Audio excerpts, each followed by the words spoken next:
Adventurers always have precious cargo in tow, from everyday goods to valuable loot. But items, while essential to travel, get in the way of battles. Their sole job is to carry the party's items during the quest. As they don't engage in battles, they have zero combat ability. Thus, a porter is an indispensable member of any adventurer's party. To some, they're unsung heroes. To others, they're outcasts in the shadows. That's what it means to be a porter. The image depicts a dramatic confrontation between a party of adventurers and a powerful enemy. On the right side, a close-up shows a determined male character shouting with intensity. He declares, "Naturally, even the hero's party." This is the end, great demon lord. The scene then transitions to the left side, revealing the hero's party engaged in a fierce battle. A female mage casts a spell, a female swordsman stands ready, and a female warrior stands guard. An arrow points to a female porter with the text, "Has their own porter." Finally, the warrior with the hammer adds his own resolve, shouting, "We will defeat you once and for all." A girl leans on a large wooden pole. A small dragon hangs from the wood. A porter carries the pole on his shoulder. Chapter 1: The Porter of Heroes. Amidst the ruins of a grand hall, the hero's party fights the demon lord. Porter Liddy watches from the side, her eyes wide with shock and relief. "Mr. Rozark, you did it," she exclaims. The hero nods with a grin, responding, "Yup, thanks for sticking with us till the end, Liddy." A man carrying a heavy sack walks away, declaring it has been a great honor to work with everyone. Meanwhile, Ignore and Farah are called out by name, smiling in response. Down below, Donnie's praises Liddy for her presence during the fight against the demon. He explains that despite overwhelming odds, they succeeded by combining their unique strengths. Liddy modestly responds, admitting she didn't contribute anything to the battle but still accepting the congratulations. The party stands together, celebrating their victory over the demon lord. Rozark beams with pride, declaring that they defeated the beast together. Liddy, however, looks visibly shaken and distressed. She breaks down, explaining that 5 years ago she was just another child orphaned by war, but the party picked her up and took her in as their porter. Rozark cuts through her confusion, realizing with a heavy heart how lucky he is to have met them. He asks what is wrong, concerned that she might have gotten hurt in the fight. Liddy cries out in panic, asking if she caused any trouble. Liddy beams with tears in her eyes, shouting a heartfelt thank you to the group. She declares she is so blessed to have worked together with them. Farah smiles and laughs, confirming that the feeling is mutual, while Rozark nods in agreement. Another woman adds that Liddy's presence has been a true blessing for the party. The entire group then walks away together down a rocky path, moving forward as a united team. The hero asks the party if they mind sharing their plans after defeating the demon lord. They agree. The priestess states she will return to the cathedral to serve her lord. The barbarian mentions he intends to escort some lofty people on the road. The elf girl says she plans to go home to her forest to continue her research. The hero reveals he is heading to the capital. One of the girls asks why, and the other replies that he has made a promise. The first girl gets annoyed at the constant bragging, but the second girl teases her, betting that everyone is curious about where the hero is actually going. Rozark declares he will marry the princess once his quest is over, while a princess in a wedding dress is shown. Rozark explains that he took on this perilous journey specifically to marry the princess, a sentiment his companion finds crass. Meanwhile, Liddy declines an offer, stating she has already made up her mind. The hero then asks Liddy if she wants to come to the capital with him, teasing that she'll be the next king's first lackey. With her duties as a porter concluded, Liddy, now shouldering a large pack, excitedly declares her ambition. "I'm going to become an adventurer." Her former companions, including the hero, an elf, and a dwarf, look on with surprise at her bold announcement. Liddy declares her intention to become a solo adventurer, prompting her former companions, the elf and the dwarf, to question her choice. She explains her ambition is to one day stand tall with them, though she acknowledges the arduous road ahead. Meanwhile, the elf and dwarf whisper that Liddy has absolutely no talent as an adventurer and decide they must intervene to stop her. The elf expresses frustration that she has exhausted every means to teach him magic, yet he still cannot light a match. The dwarf complains that he couldn't teach him combat, as the person couldn't even wield a dagger. However, they acknowledge with a smile that he did master common courtesy and fine dining, which should count for something. Liddy's combat and magic skills are displayed, showing he has zero proficiency in every category, from swords and spears to fire and water magic. The text declares he has zero talent in anything related to fighting and that becoming an adventurer is the worst possible option for him. Meanwhile, the elf and dwarf discuss who will deliver a harsh truth, with the elf unable to imagine inflicting such sadness. They turn to Donnie's, asking who will break the news. The elf argues that the venerable elder should deliver the harsh reality to his grandson to keep him safe, implying it's the right thing to do.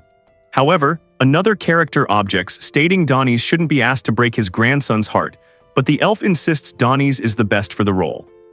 Razark the hero declares that if Liddy wants to become an adventurer, they should just let her pursue her dream. His companions react with disbelief and concern, with one calling him irresponsible and asking if he feels any shame. Liddy, however, seems ready to set off, and Donnies grants her his blessings to become an adventurer, but only on one condition. Liddy happily accepts, asking if everyone else is okay with it. Razark then tells the others to stop being like mama birds and let Liddy leave the nest, as she's already grown up. The hero places a hand on Liddy's head, urging her to become the world's greatest adventurer. He tells her she's seen him succeed before and can now do it herself, reminding her that real men don't go back on their words. Liddy looks up, seemingly determined, with a quiet exclamation. Liddy declares her ambition to Razark, vowing to catch up to him one day and become the world's greatest adventurer. Razark responds with a confident "I will." Below them, the priestess, the barbarian, and the elf stand together. The hero and his companions wave goodbye as Liddy prepares to set off. She heaves her pack onto her shoulders, reflecting that her 5 years with the hero's party were the best of her life, though all she could do was watch them with awe, always on the receiving end of their protection. Now, it's finally time for her to begin her own adventure. Liddy, packed and ready, declares with excitement that she is going to become an adventurer from this day onward. As she takes her first step, marking the beginning of her adventuring career, someone calls out to her, telling her to hold it right there. As Liddy takes her first step toward becoming an adventurer, two strangers appear. A stern woman and a man with a bald head, both armed, confront her. The woman aggressively asks if Liddy is just a porter, while the man chuckles, questioning if playing it cool will get her out of trouble. Liddy, confirming she is indeed a porter, asks why they are inquiring. As Liddy takes her first step toward becoming an adventurer, two armed strangers confront her. One declares there's no one to guard the loot she carries, demanding she hand it over if she wants to live. Liddy reacts with surprise, while the woman threatens her, telling her to hurry if she doesn't want to get hurt.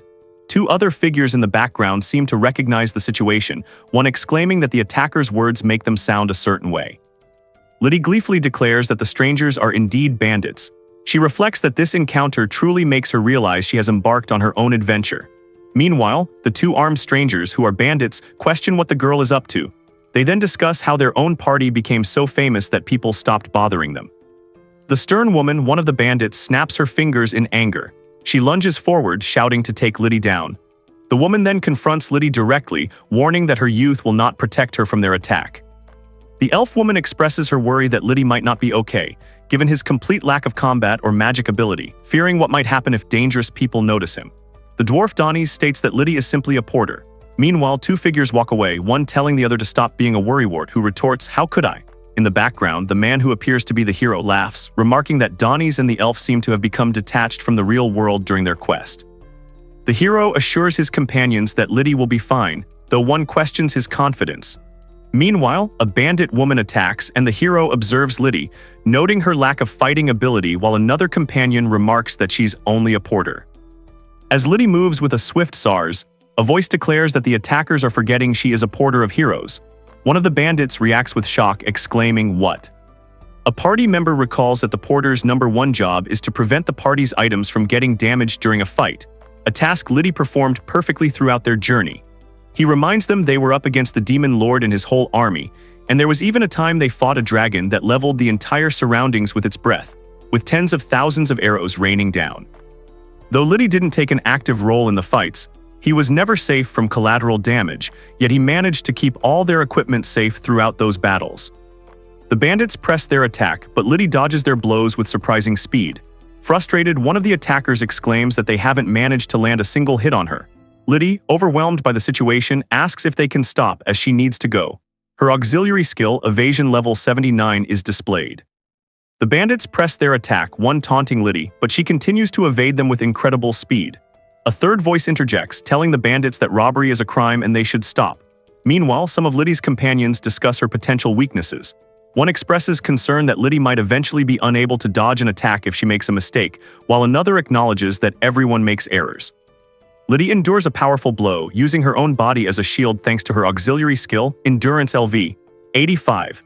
The attack shatters whatever the bandit was using, leaving him stunned and exclaiming in shock. Liddy, holding the broken remnants, apologizes for the damage. The bandits continue their threats, one lecturing Liddy about how bad deeds never get you far in life. Liddy, however, draws a dagger and declares she will teach them a lesson. In the process, she accidentally cuts her finger, realizing that using knives is too difficult for her given her low combat skill. She then resolves to find another way to scare them enough to make them quit being bandits.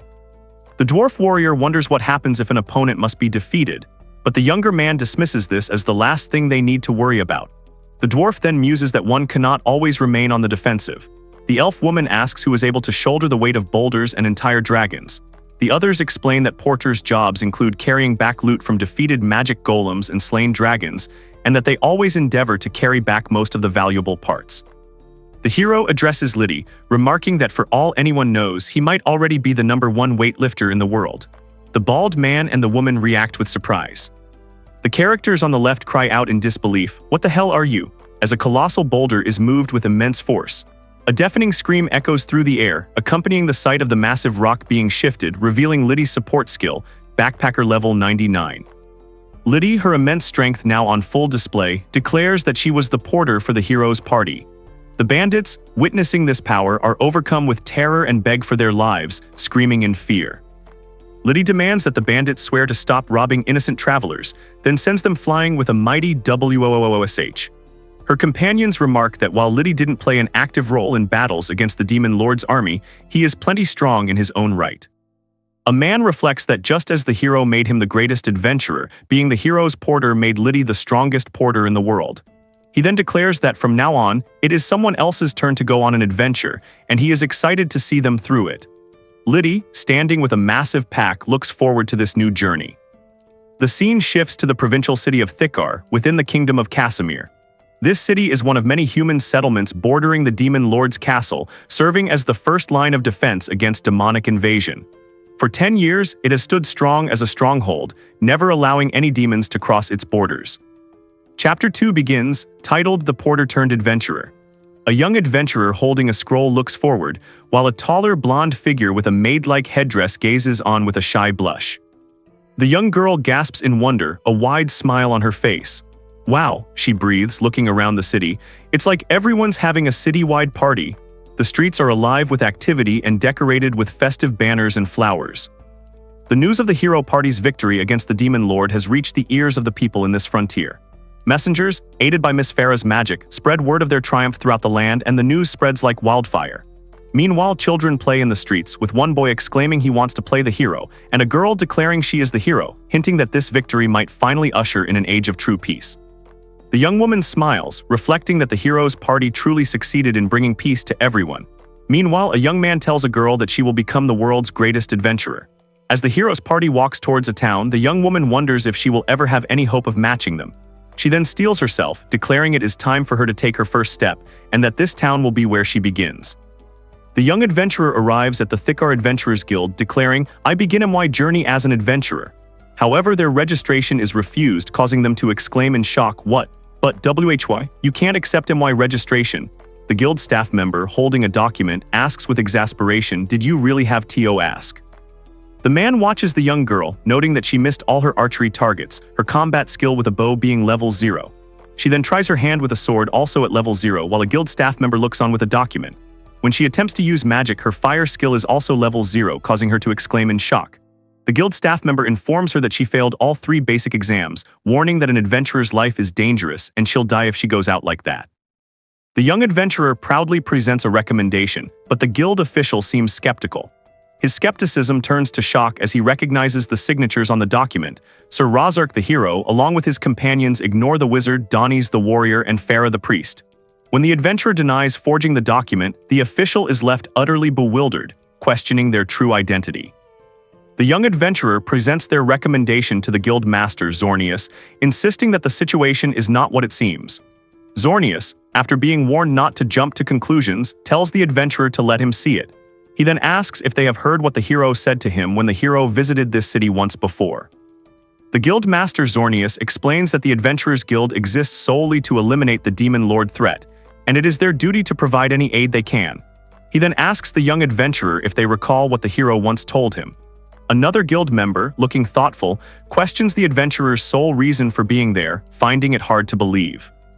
The man in armor reflects that adventure is a journey that gets the heart racing, and despite the world's fate resting on their shoulders, he's had a total blast on their quest to defeat the Demon Lord. He then states that they will need the guild's help when the time comes. Another adventurer questions why they should stop adventuring just because the world is at peace.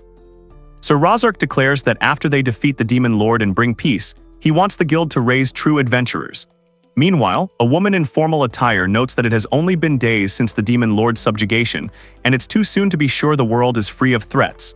The young adventurer asserts that Sir Razark wished for a world where anyone could become an adventurer, and she shares his aspirations.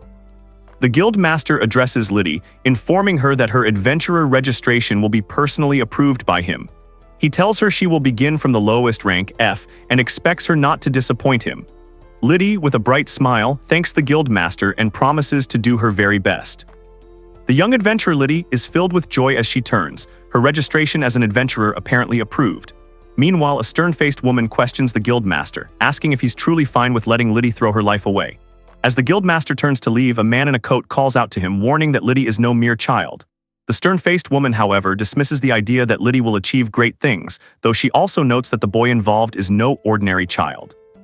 Liddy, the young porter of the hero's party, reviews her first quest, delivering cargo to the next town before sunrise.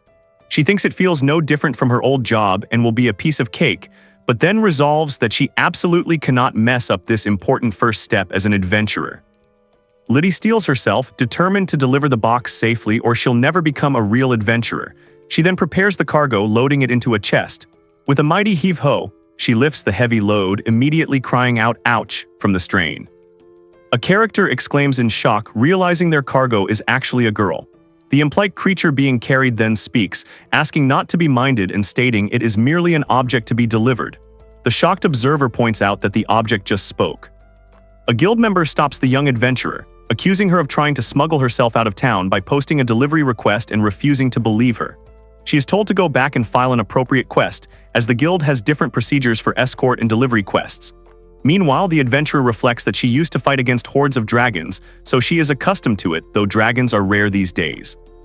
The small dragon cargo is present, and someone expresses surprise at how calm the adventurer is, noting it's still a dragon.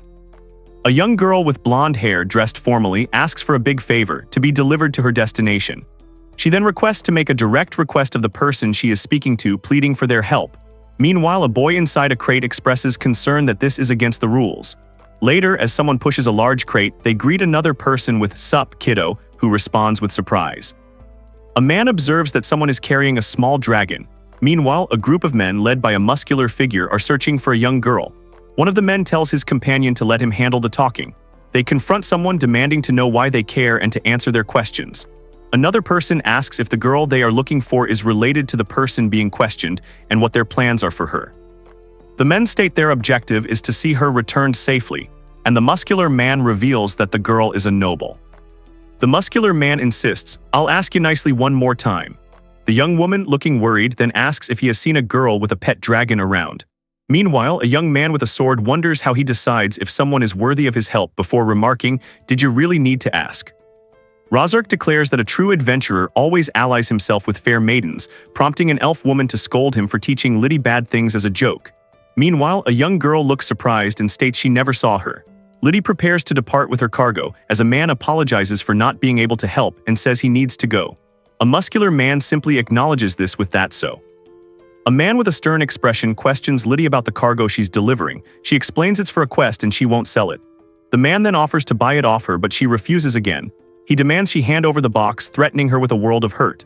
Another voice, seemingly from within or near the box, asks if she's really not picking up on the situation, to which the man adds that she clearly isn't. The man who had threatened Liddy attacks, his massive fist smashing into the brick wall near her.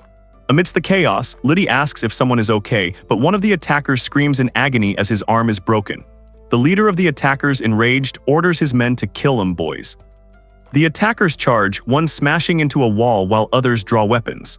Liddy runs, looking back in surprise as the attackers become confused and enraged, one shouting that he can't hit someone. Startled, Liddy declares she must go and flees. Her pursuers roar in anger, ordering their men to chase after her, but they are surprised by how fast she is, realizing she's no ordinary child. A gruff man dismisses the idea of chasing a mere child, stating it doesn't matter. Liddy, realizing guards are posted ahead, decides she'll have to double back. She turns and then spots someone, exclaiming, "There, I found him." The person she found laughs and calls her a naive little kiddo as Liddy continues to flee. Liddy is confronted by a group of men at the city gates who inform her that the gates are closed for the night and she's trapped. One of the men threatens her, vowing to break every bone in her body for what she did to his arm.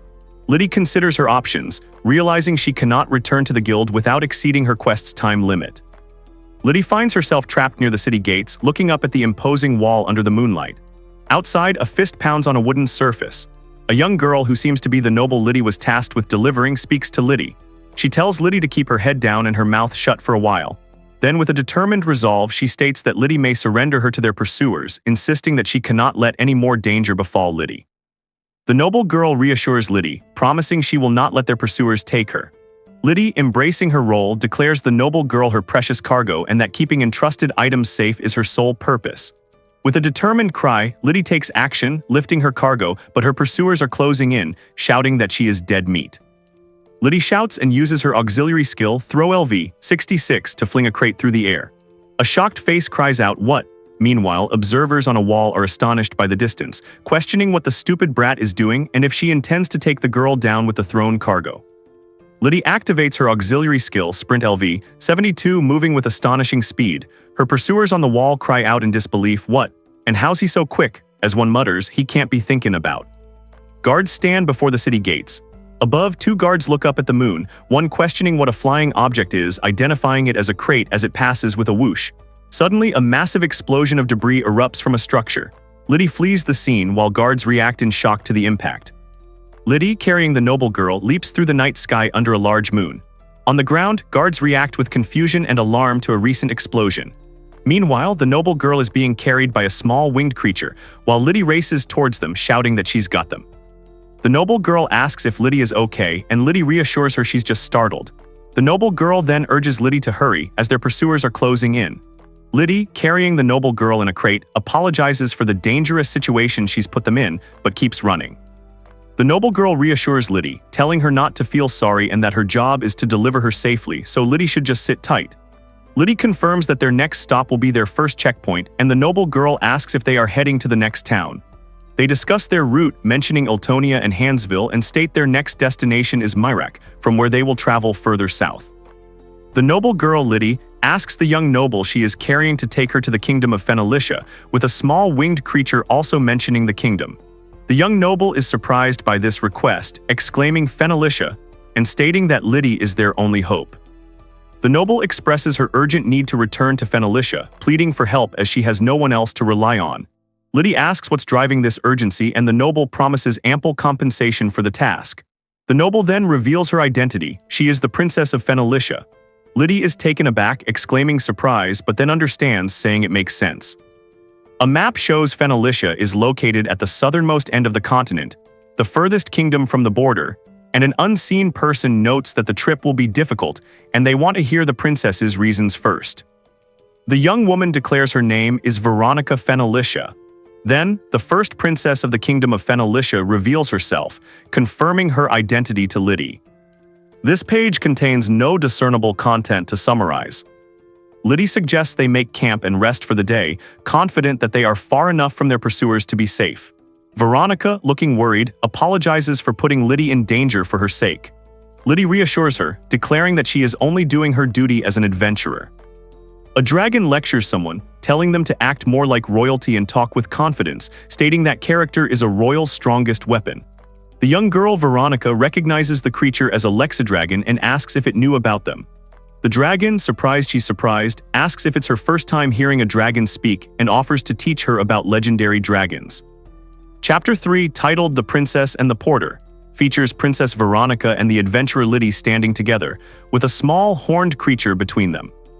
Princess Veronica explains that for the past 5 years she studied at the Magic Academy of Casimir, drawn by its forefront magic research. She couldn't stay any longer, however, especially after what happened last year. She adds that even though the academy bordered the Demon Lord's territory, she didn't let that stop her. The Lexadragon Yido is present with her. The princess explains that the fact of the king's assassination was hidden throughout the war to avoid causing panic. The dragon, Yido, reveals that the king of Fenalicia, her father, was assassinated by an unidentified assailant, and that now is the time to announce the truth and let his kin succeed him. Men discuss someone attempting to prevent Veronica from returning to the kingdom, prompting a question of who would do such a thing. The Lexadragon, Yido, reveals his suspicion that Veronica's half-sister, Flara, is behind it all. He explains that if Veronica isn't present, Flara would be next in line for the throne, and further accuses Flara of having a hand in the king's assassination. Two girls discuss Flara, with one insisting she is incredibly kind and couldn't have orchestrated their father's assassination for the throne, while the other vehemently disagrees. Veronica resolves to uncover who is causing all the chaos and what is happening within the palace. She then considers that if Flara is being manipulated by the perpetrator, then Flara herself must be in danger. Princess Veronica asks the adventurer to please take her to Fenalicia. Liddy readily agrees, assuring her she can count on her. Yido expresses suspicion that the person they are with might try to pawn them off to traffickers, but Veronica defends them, stating they should place their faith in him. Liddy agrees, wanting to help because she believes that's what the hero would do. Veronica acknowledges it won't be an easy journey, while Yido questions Veronica's readiness and mentions her coffers for a reward, leading Veronica to ask in surprise, "Wait, the hero?" A young adventurer expresses his gratitude for the opportunity to work with a princess on his first quest. Meanwhile, Veronica, accompanied by a small creature, calls out to Liddy. Liddy defends a newcomer, assuring Veronica that the young man, despite being a total newbie, managed to outrun their pursuers while carrying them. Meanwhile, two men lament that they've lost their quarry, but one believes the person won't get far in the darkness and has likely made camp, though the other dismisses the idea of forming a pursuit team. Two men discuss the assassin Xanamund, whose targets are doomed the moment they step out of Thikar, and claim he already has them in his sights. Another man reacts with surprise, asking if they mean the legendary assassin. The figure of Xanamund issues a grim warning: stay clear unless you want to feel what it's like to breathe from a sliced windpipe, as he has a perfect kill rate and no one has ever lived to tell the tale. Elsewhere, some men lament that they didn't even get paid for their efforts and decide to go home, one of them gulping nervously. Princess Veronica sleeps soundly by a campfire while Liddy rests nearby. Veronica's eyes suddenly snap open and she asks Liddy what's wrong. Liddy then announces that someone is approaching them, leading the other traveler to wonder if it could be their pursuers. The character's skill, hearing LV-68, is revealed as she notes that from the sound of it there is only one person approaching. She observes that this individual is far more skilled than the thugs who chased them in Thikar, and they are being watched from a considerable distance. While they are not in immediate danger due to the distance, she predicts the attacker will likely target Veronica sooner or later, and they will wait for the attacker to make the first move. An attacker unleashes a powerful technique, crying out "Spellbind," as a sweeping motion is made. Meanwhile, observers discuss their plan, saying, "Then, once we've waded through their initial barrage, we'll make a run for it before." Princess Veronica realizes with shock that she is the target. Before she can react further, she is ensnared by glowing, coiling restraints. Liddy cries out to her companion, "Kid," while the small creature yells in alarm. Liddy is taken aback, having expected the attack to be directed at Veronica, but the sudden assault was something else entirely. A gigantic, monstrous serpent emerges, and Liddy realizes with surprise that she's never been targeted in this way during her adventures. As the nature of the threat is explained, that monsters typically go for humans and ignore the porter's equipment, Liddy's expression hardens. She declares that they are not facing ordinary monsters, and she is no longer just a porter. A figure in a witch-like hat and robes explains that it's common sense to target the rear or support first before going after the main target, as a swordsman reacts with shock, lamenting his ignorance. Meanwhile, a cloaked figure in a forest remarks that an ambush proceeded much smoother than expected. Nearby, another person, looking on with a determined expression, reflects that this is what it's like to fight as an adventurer.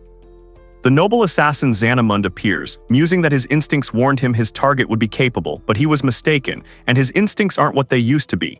He then introduces himself to Princess Veronica, stating his name is Xanamund of the humble Urdesh barony. Meanwhile, Liddy shouts, "Get back up, kid," as the small creature behind her demands to know who Xanamund is. The assassin Xanamund apologizes for interrupting their journey, but declares they have been marked for death and he will now claim their lives. A small, furry monster then unleashes an attack, crying out "Icicle Wave," as shards of ice rain down. Xanamund looks up, facing the icy onslaught. Xanamund comments on the familiar, remarking that it would make a fine appetizer as a powerful attack strikes. The familiar cries out in fear. Meanwhile, Veronica expresses concern for Liddy, not wanting to leave him behind, but the familiar urges her to flee, stating there is no hope. The familiar urges Veronica to use her mana to retaliate against their attacker.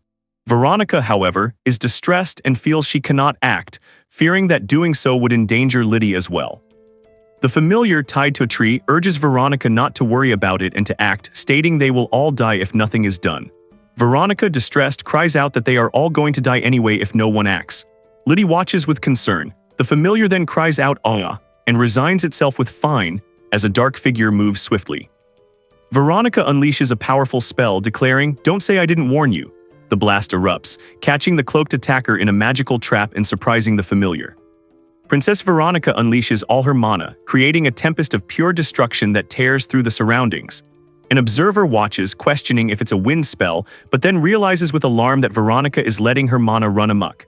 The powerful winds sweep up trees and debris, tossing two dark, furry figures violently. Princess Veronica unleashes a massive tempest, a magic skill called Wind LV1, with her mana at LV 95. The overwhelming power creates a destructive tornado that tears through the surroundings, tossing debris and trees. On the other side, an astonished attacker exclaims at the unprecedented levels of mana and warns that his barrier won't hold against the onslaught. Princess Veronica's massive tempest rages, a colossal vortex of wind and debris centered on her. She looks stunned, uttering a soft "ah," as the immense power she unleashed tears through the landscape, leaving the surrounding forest in ruins. Veronica collapses, lamenting that she couldn't control the immense power she unleashed. Surveying the devastated landscape, she questions how she could have caused such destruction and calls out for Liddy. Meanwhile, someone trapped beneath debris cries out for Veronica. Veronica is left weeping amidst the ruin she has wrought. Liddy and his familiar arrive, announcing their presence. Seeing Veronica, Liddy expresses his relief that she and the familiar are all right. Veronica joyfully calls out to Liddy, who returns the greeting. Still overwhelmed by the destructive power she unleashed, Veronica apologizes for causing a scene and confesses her lifelong inability to control her mana, no matter how much she studied. Veronica explains she simply released as much mana as she could, and it was hard-pressed to even be called a spell. The familiar laments that despite coming all this way to learn control, there's been nada zero progress. Liddy then asks how the assassin managed to dispel the bind placed on him, deducing it was probably because the assassin needed all his mana to defend against Veronica's attack.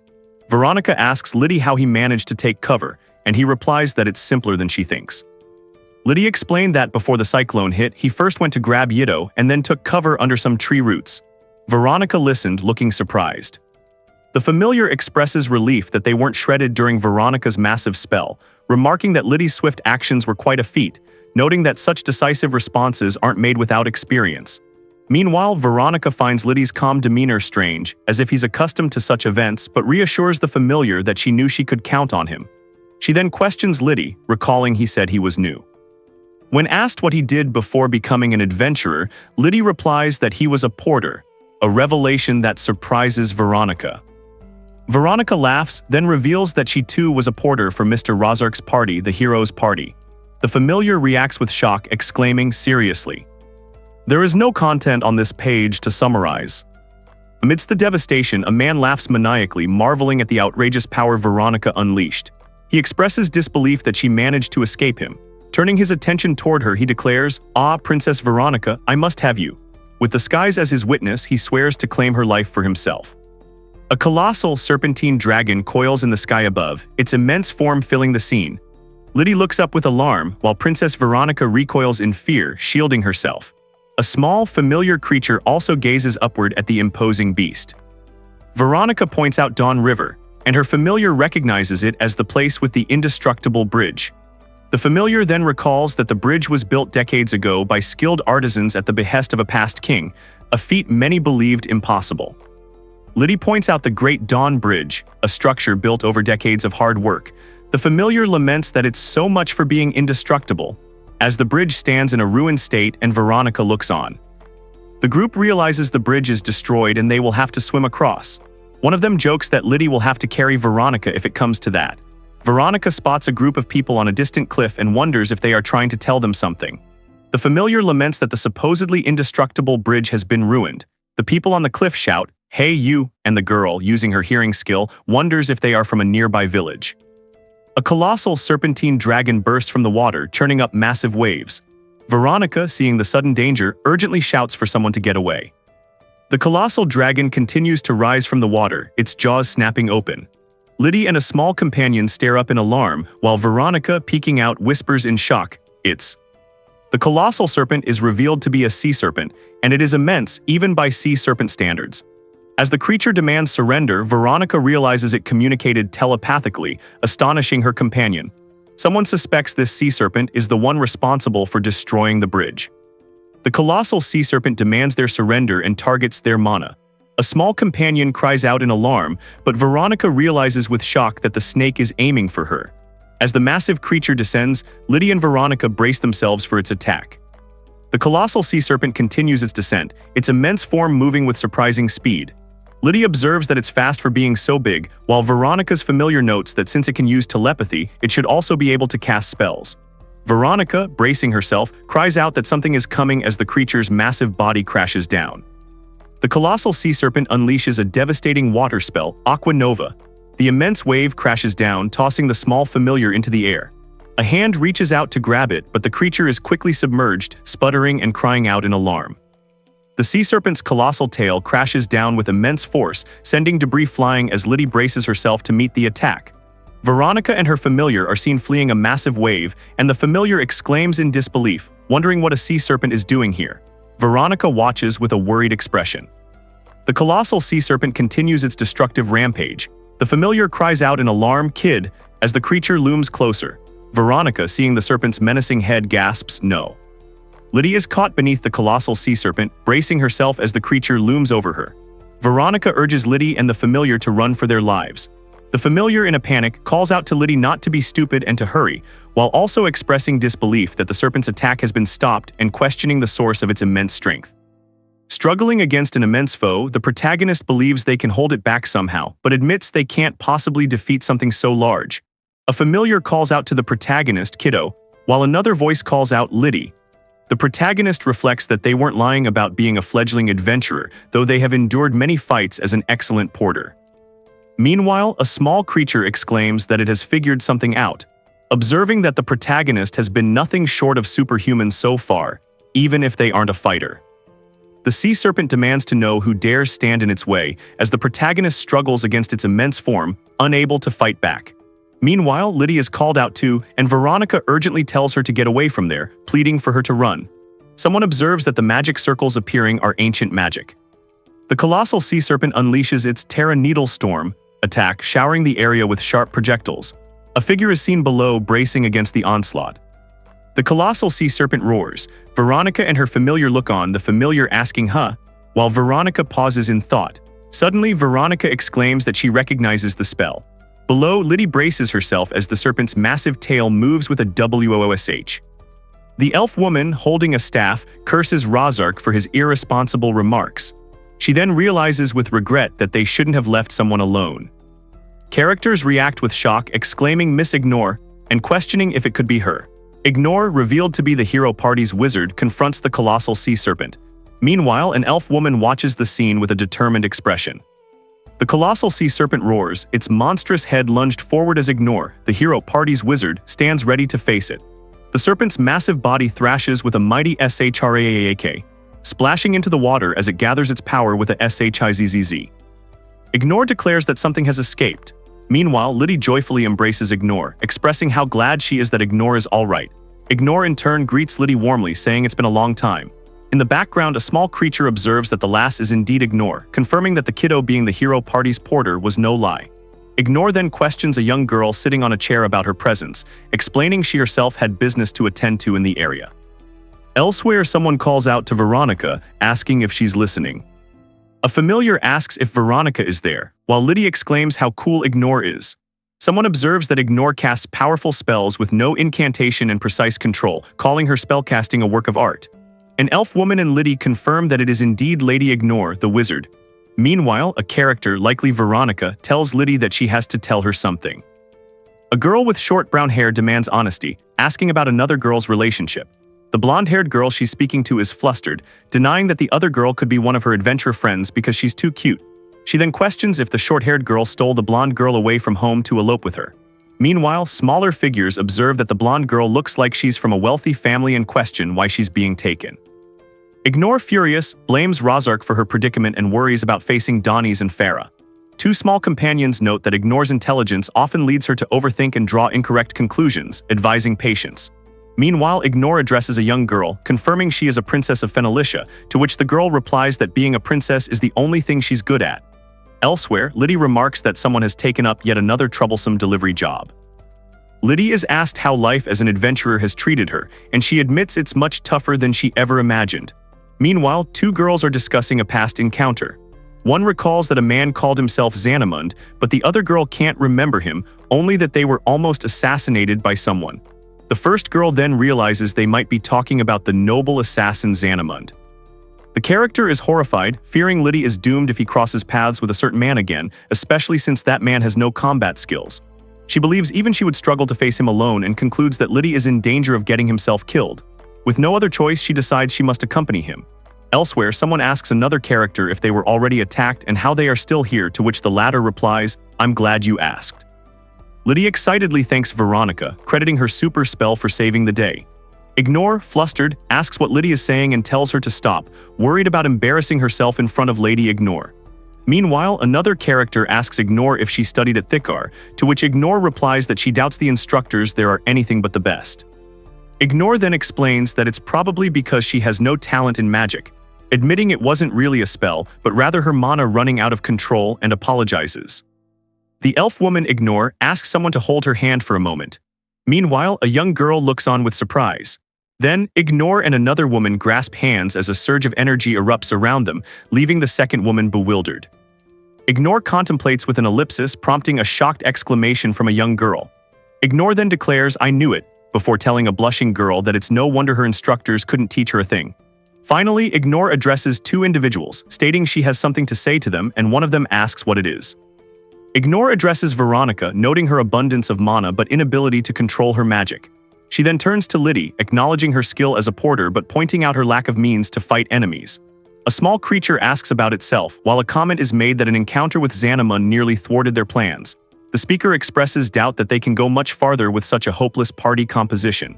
Despite this, a determined voice declares, "But even so, I must reach Fenalicia." Ignore declares that she is going to give them an assignment, which surprises a small creature and some onlookers. She then tells two individuals that she cannot allow them to go on a dangerous journey as they are, pointing out that they each have a glaring weakness. Ignore assures them they can reach their destination if they overcome these issues, but one of them reacts with surprise, questioning the timing of the assignment. Ignore tells the two that they might be able to make up for each other's weaknesses if they cooperate. She then assigns them a mission to defeat the sea serpent within 1 hour. There are no events or dialogue depicted on this page. Ignore questions whether they are expected to defeat the sea serpent, then asks Liddy if she can do it. Liddy begins to express doubt about how they would manage, but Ignore declares that determination is what it means to be an adventurer. She acknowledges that the odds are stacked against them and their combat abilities are leagues apart, but insists that if something stands between them and their goal, they must overcome it. Chapter 5 begins, titled, "The Porter Helps Construct a Magic Circle." Ignore tells Veronica she will explain why she cannot control her mana, but first asks if any of Veronica's ancestors were elves. A small creature exclaims in disbelief, pointing out Veronica is a princess of a human kingdom and that can't be true. A young girl worries about the implications if such a rumor were to spread. Meanwhile, a figure on horseback speaks of the king of 4 generations ago, Ibnil, who was said to have been born to an unknown concubine of the previous king, and suggests that concubine was likely an elf. An elf woman holds a baby with an older man present, as a voice explains that children born between a human and an elf have always been blessed with mysterious powers. Ignore tells Veronica that her vast amount of mana is caused by the mix of elven and human blood within her, which easily explains her case. Veronica reacts with shock, asking if she has elven blood within her, and begins to voice her realization. Ignore tells Veronica that her mana levels likely exceed even her own and calls her a lucky girl. She then explains that Veronica's lack of control stems from her magic circle. Magic circles are formations used to manipulate magic, but an average one cannot contain Veronica's abundant mana, causing it to break and her spells to go wild. Ignore adds that while she would normally teach Veronica how to construct a sturdier magic circle, it's not something that can be learned in a single day, prompting a distressed reaction from Veronica. The girl cries, feeling frustrated with herself and lamenting that despite Liddy's best efforts to help her and Lady Ignore teaching her, she still can't do anything, finding it too cruel. Ignore then appears, asking who said she couldn't, and assuring her that she very much can. Ignore tells Veronica that her problem is caused by her elven blood and requires elven solutions. She then turns to Liddy, declaring that the success of their assignment hinges entirely on her, which surprises Liddy. People warn others to stay away from the river, mentioning a sea serpent that was rampaging there. Undeterred, one young woman cheerfully declares that they are going out to take care of the sea serpent, prompting a shocked reaction from her companion who calls her insane. A warning is given that the monster feeds on mana, and with Veronica present it will likely show itself again, so vigilance is required. The instruction is acknowledged. A small creature questions an elf woman, asking if elves are sadists, remarking that despite her beauty she proposed a dangerous plan. The elf woman responds that she believes she has been very kind in instructing them, and that she might have mollycoddled them, but any artisan would want to polish a diamond in the rough. Another character agrees, especially when holding 2 large diamonds in my hands. Ignore urges Liddy and Veronica to give it their all, declaring it's up to them now. As a colossal sea serpent erupts from the water, Liddy reminds Veronica of their plan and encourages her, receiving an affirmative yes. The creature's arrival is confirmed with an exclamation. The 2 companions advance with determination. One small creature bravely calls out to the sea serpent, challenging it and assuring it not to be scared. Another creature, reacting to the serpent, offers its help. A glint of metal flashes. The sea serpent roars and a small creature cries out in alarm. Meanwhile, Yido shouts and another companion urges them to use the time wisely, as someone is drawing the sea serpent's attention away. Liddy declares, "Here I go, Veronica," and Veronica confirms, "I'm ready." Veronica is instructed to draw something slowly and carefully. As Liddy and Veronica move forward, Liddy begins to channel a magical technique, explaining that it is a method elves typically teach to children just starting out with magic. Elves teach their young to create magic circles by having them run, drawing them in the air. Ignore remarks that the Human Academy likely doesn't teach this, as humans are not born with enough mana to overwhelm a magic circle. She explains that the capacity of a magic circle depends on its durability and size, but even a novice's circle can cast powerful spells if it's sufficiently large.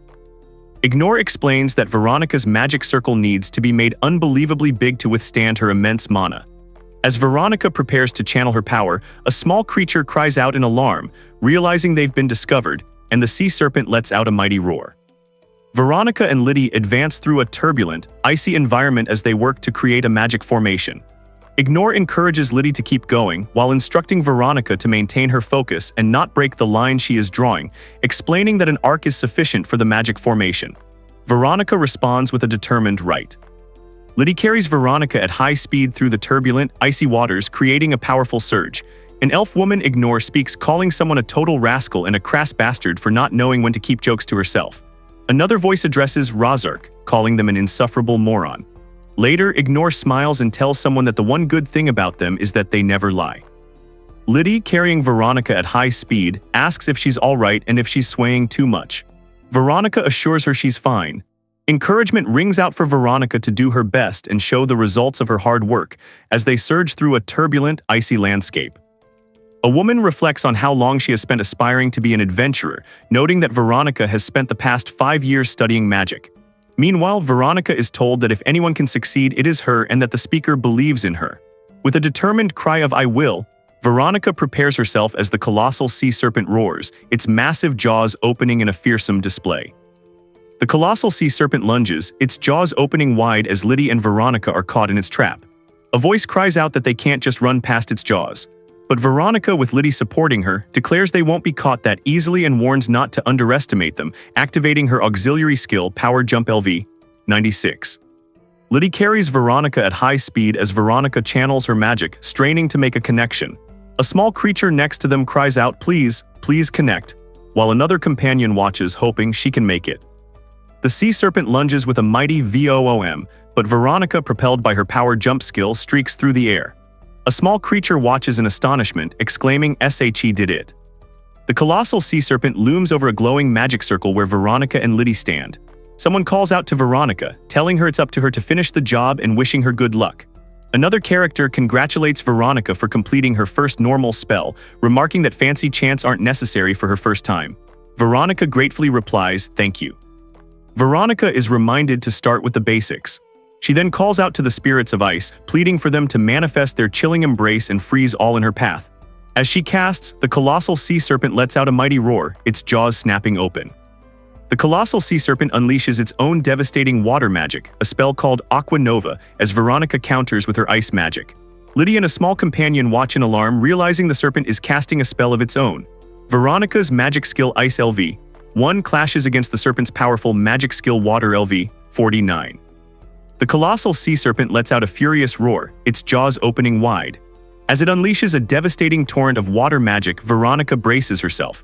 She stands firm, channeling her own power to meet the serpent's overwhelming assault. Veronica's ice magic erupts, forming a colossal, jagged spire of ice that pierces the sky.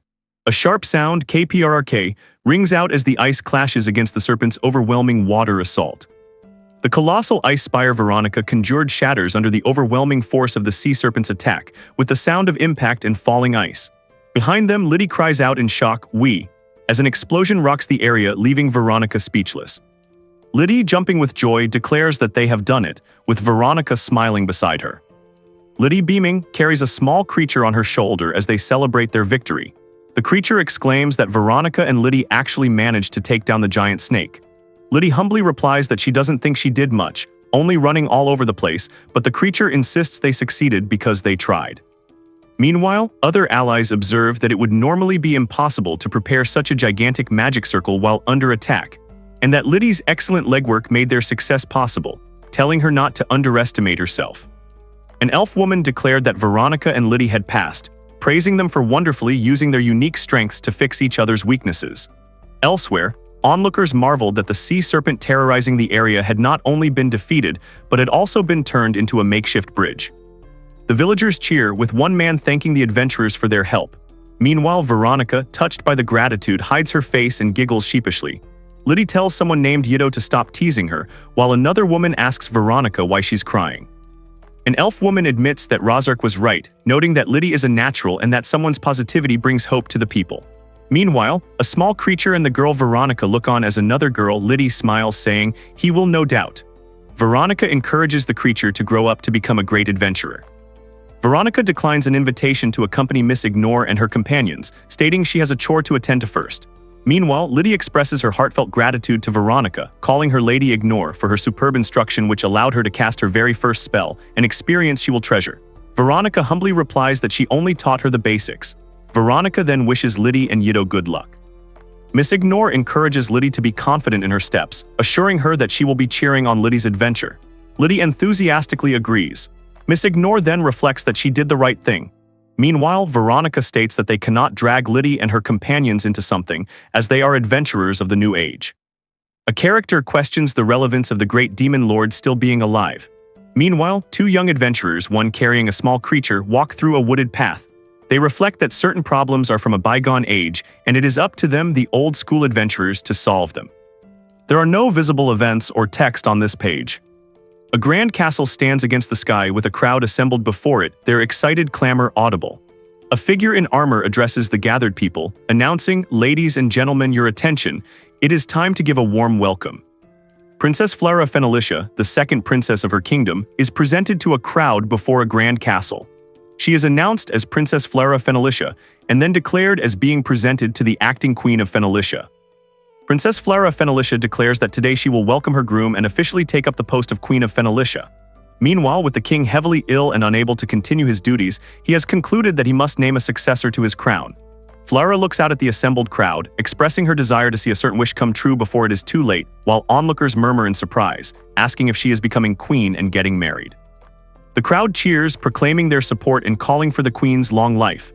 Princess Flora Fenalicia, though acknowledging her inexperience, formally asks for their backing as the new queen of Fenalicia. She then takes her seat on the throne, attended by guards. In a grand hall, a procession ascends a wide staircase toward the royal thrones, with a man in armor leading the way. Meanwhile, the ailing king sits slumped upon his throne, looking weary.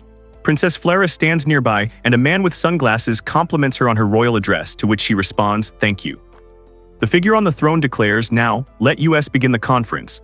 Meanwhile, a man is recognized as Sir Schwartz with the observation that this is his first visit to the capital in the past year. Elsewhere, a man demands to know the meaning of current events, stating he must ask. Suddenly, a voice shouts, "Halt." A man shouts in outrage, demanding to know if anyone else sees an issue with a certain man brazenly taking the king's throne. Two women are seated on thrones in the background, one of whom appears to be Princess Flora. A man with an eye patch and a confident smirk is revealed. Someone exclaims, "Just who is he?" followed by a pause represented by ellipses. The man with the eye patch is questioned about his unannounced arrival and the unfamiliar name he introduced himself with someone demanding to know who he thinks he is. Another voice declares it's clear what his aim is and questions why no one has confronted him, stating he's trying to usurp the king. Silence falls over the assembled crowd in the grand hall. The assembled nobles look on with unease. Sir Schwartz turns to them, asking what's wrong before turning back and demanding why they are all staring at him. From the shadows, the man with the eye patch claps his hands and addresses Sir Schwartz, declaring his statement to be excellent. The man with the eye patch commends Sir Schwartz on his bravery, telling him he is unlike those who merely follow the pecking order. Schwartz, surprised by the man's sudden appearance behind him, questions when he got there. The eye patch man elaborates that Schwartz has the guts to call out something he deems out of place, which he considers an excellent quality, especially during wartime. The eye patch man suddenly attacks Sir Schwartz, grabbing his arm as Schwartz cries out in pain. The eye patch man declares that Schwartz's kind has no place in an age of peace. Meanwhile, a thud echoes in the background, and a man in sunglasses lets out a sigh of relief. The eye patch man, his hand covered in blood, licks his fingers and asks if anyone else has any objections before they continue. Princess Flera watches with a look of grim displeasure, while nearby men react with shock and concern to the unfolding events in the grand hall. The eye patch man wonders what could be happening next. Meanwhile, a woman named Shi, identifying herself as the Chief of National Security, asks if she may speak. Stammering, she announces she has a report for His Majesty and apologizes for the difficult information she must deliver. The eye patch man is informed that Princess Veronica has escaped and her current whereabouts are unknown, with fears she may be heading back. He acknowledges this as a significant issue and turns to Princess Flera, asking what they should do. The Chief of National Security Shi is interrupted as a furious woman with pigtails glares, her eyes wide with rage. Another woman cries out in fear, "Eek," as a voice declares, "I don't need any reports." A young woman stammers, "I was just making my report," but is met with a challenging "WL, and what about it?" The furious woman with pigtails declares she wants results and only results, threatening to find someone else if a simple mission cannot be accomplished. A dark-haired woman gasps in fear. The woman with pigtails then laughs, dismissively calling the prior event a good performance. A young woman pleads with her queen for one more chance, promising to immediately arrange for another pursuit team, while another woman assures her that it was no mere performance. The furious woman declares she will absolutely not allow someone to succeed the throne. Beside her, a smiling young woman holding a small creature states that she will allow her to succeed the throne. Princess Veronica is fishing by a lake, finding no luck as she remarks, "Nothing's bitten." Beside her, a small dragon creature watches. Another voice suggests Veronica should give up, as not everyone is a natural-born fisher, noting her support skill, fishing LV1. Veronica, however, insists she knows about fishing from books and that patience is the key, seemingly offended by the suggestion she's hopeless.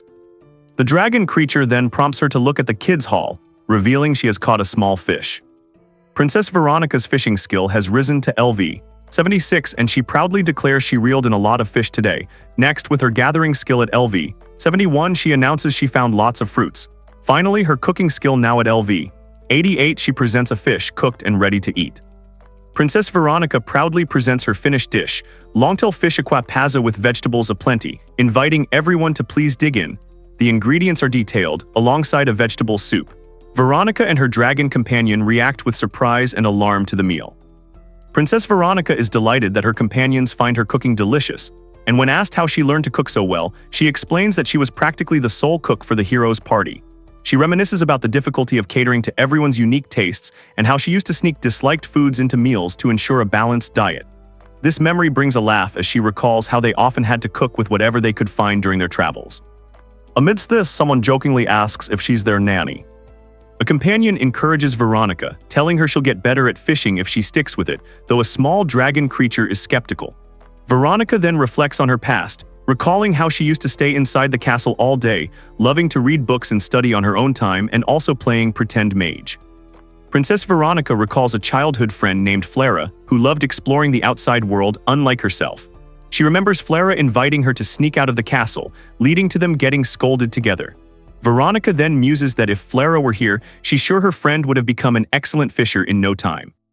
Princess Veronica cries, overwhelmed by her longing to see Flera.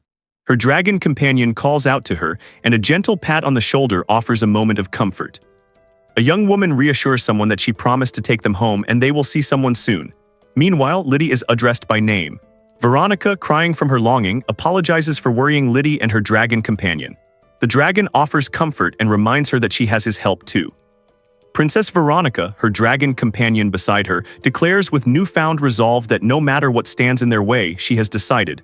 She then announces her firm intention. She is going to meet Flera one more time. Princess Veronica and her companions are traveling, and as they look out at a range of mountains, she points out Xavier Mountain, remarking that it has a sparkling aura. Her dragon companion, however, finds it difficult to tell which peak is Xavier Mountain, as they all look the same to him. Veronica insists it should be clear and tells him to look closer. A warrior, identified as the hero party's warrior, appears with a dragon, announcing that they have reached the hometown of Mr. Donnie's, while a young girl looks on with excitement. Meanwhile, Veronica and her dragon companion observe the mountainous landscape. The dragon admits he can't sense any aura, but Veronica notes that the place could certainly be called a historical landmark. Princess Veronica expresses her excitement at finally getting the chance to visit Xavier Mountain. Her dragon companion is surprised and warns her, realizing the mountain is actually home to a nest of dragons. As they watch several flying creatures overhead, Veronica asks if they could be friends. Her companion grows alarmed, asking if they are approaching, while another character states there shouldn't be any dragons in the area. The small dragon creature accompanying them protests being lumped in with low-class monsters.